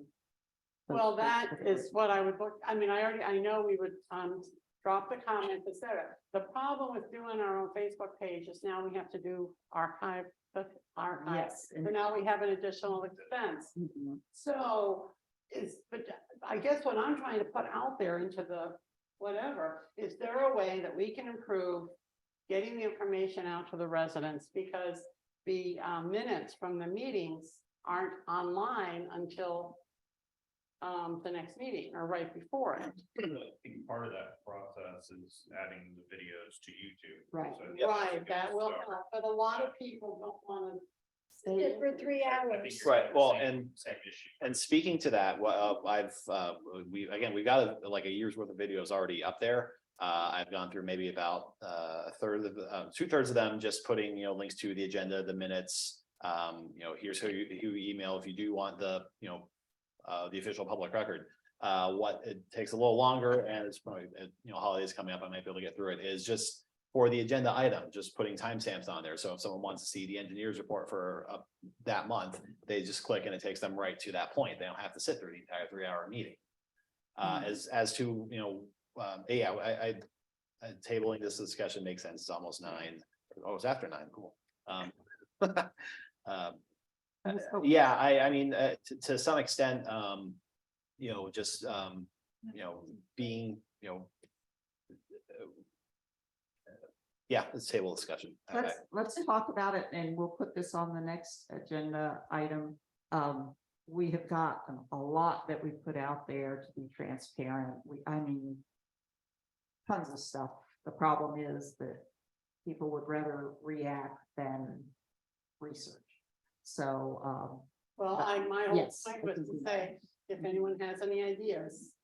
so continue researching and Well, I was wondering if we could use our website more, but go ahead. We'll Okay. wait till next month. right. Discussion of agenda cover sheet for supervisors. I think that was, Angel? and I'll get with Angel on this. Basically, sometimes the agenda is difficult. We need to kind of lay out what the supervisors are going to be expected to vote on so that they can key in on those items and things like that. So we'll put together, I wasn't real comfortable with the one that was in the agenda. So I think we can put together something that can go in the agenda to cue each one of us into what's going to take a vote and what we need to be real observant about. That we can also discuss in our workshop, I think. And that will help all of us to key in on those items. So we'll table that one to next month. Was there any discussion of Billy's Trail aside from what David already talked about? So I got an email from Tim Dwyer, who spoke earlier, and Oh, I'm sorry. was trying to forward it to you and David Amstrad. If you could just make a notice to do that I need to do that, so that it's in the meeting notes. Because he had some observations about not just where the CBD trail meets the four-star property, but also the entire trail. Yeah, and I've spoken with Four Star. I mean, this is over a year ago now when we were first talking about that. I can, check those, lines of communication again, but it's in the PD that, residents have use of that trail. I don't think there's gonna be any. Yeah, I mean, it's an obligation of both Harmony Central and, Harmony West and Harmony to have that as a requirement of PD. So we're gonna have to connect it. The thing we're gonna have to do is reach out to Harmony Florida LLC, Dick German, and make sure that, maybe we can get a formal easement across all those properties for the trail and protect it. So you're on that? Sure, yep. All right. Old business. We've already discussed the lot Uh-huh. closure, the thing about the poinciana tree, there's a lot of uproar about being poisonous. Actually, in terms of toxicity, it's very mild, and there are a lot of other plants in Harmony, including ones that the CBD has planted over the years, like crotons and other plants that are both in people's lawns that are much more toxic than the royal poinciana tree. But because of the uproar over a poisonous, potentially poisonous tree, there's lots of other plants that are more poisonous than poinciana. But I wanted to ask the board if they wanted to revisit the donation and the plantings where we have proposed, which is going to Buck Lake to down that road to the parking lot on the right, which is where we because it would be in a place where the sidewalks are far away, etc. That's what we had discussed last time. I wanted to know if, based on the concerns expressed by some of the residents, we need to revisit that or not. Can I ask one thing on this? You say there's an uproar. Now, I'm unaware of this. Have you been getting emails from residents? Facebook. See, no. And again, we have a. I'm just asking if the. Yeah, if no, the I'm- board wants to revisit this issue or not. I don't consider that an uproar. I have just one question. Do we know the cost to install and maintain it? Pretty much zero. Zero? Infrastructure, it's zero? Or? Basically, gonna drop it in, and if it lives, it lives. If I didn't hear that, Yeah. that's at the meeting right there. It's just a little plan. And Okay. Yeah, it's not big, All it's right. not tractor size. That's all. only Yeah. question I have. Doesn't sound like there's. I'm sorry, what was the question? The question is, does the board want to revisit this based on resident concerns? I'm comfortable with it. Like I said, there are a lot more toxic things. This is mild. And it's out of the way and away from. Well, maybe to help illustrate that, yeah, like exactly, I mean, maybe just for the, meeting agenda package next month, here is exactly where on the map. Well, this is where I think if we'd been able to put something out there after the meeting that this was approved and it was gonna be in this spot, and we are aware that it's toxic. But I just, yeah. Yep. Our hands are tied with the sunshine laws. Yep, and with the website, there's a lot of, I guess inertia. I've got lots of ideas of ways that can be approved and everything, but, it takes time to do that. And, Yeah, just, from an announcement point of view, even like when the boat came out because of the weather or maintenance issue. Right, well, and the issue is that, if someone's already using social media and that's right there, that's going to be the easiest, because we have people that want to send, field service, maintenance requests through there as Through well. Facebook, So yeah. with the website, it's always been there and it's always had, 7 years of, the Yeah. meetings and all that, but, Well, field services had their own website or Facebook page for a while, and it got shut down. Oh. Supervisors requests. Wait, I just want to, so, Okay. just I an didn't answer. hear a resounding desire to revisit. Are we revisiting or we're not revisiting? Would you like to? yeah, sure. Just, I mean, again, not necessarily planning to take any action, just, informational. Here's.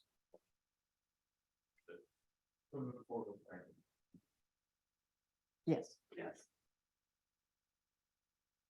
Okay. Supervisors request, I think. Yes. In case you were. Yes. We could put a sign in front. In our workshop, and then for the meeting after our workshop, I'd like to discuss the reserve study and making sure that it's complete with accurate numbers. That's a critical piece that we started a year and a half ago. Yeah, whatever. And it needs to Never be got finished. completed. Did we ever pay them? Yes, they've been paid. I'm not sure why, but they haven't. And that's all we have. Any other supervisors' requests for next month? Move to adjourn? Well, will our workshop be like an all-day thing? No. No, it'll just be a couple hours. I won't be there for an all day thing. Yeah, we can't. Our eyes glaze over. This is already way past my bedtime. Yep. I have a motion to adjourn. Do I hear a second? All in favor? Aye. Aye. Aye. All opposed? That was not what approved me. That's it. I guess the other thing that I was not helpful. I guess that's really to the Have a other. good night, everybody. Whenever consider doing polls. Yes, it's, yeah, it's Oh, that's right. polls of the resident. Yes. Like, There. Yeah, but if we had it in our, on the community website, and those who are interested can answer it, no. We don't.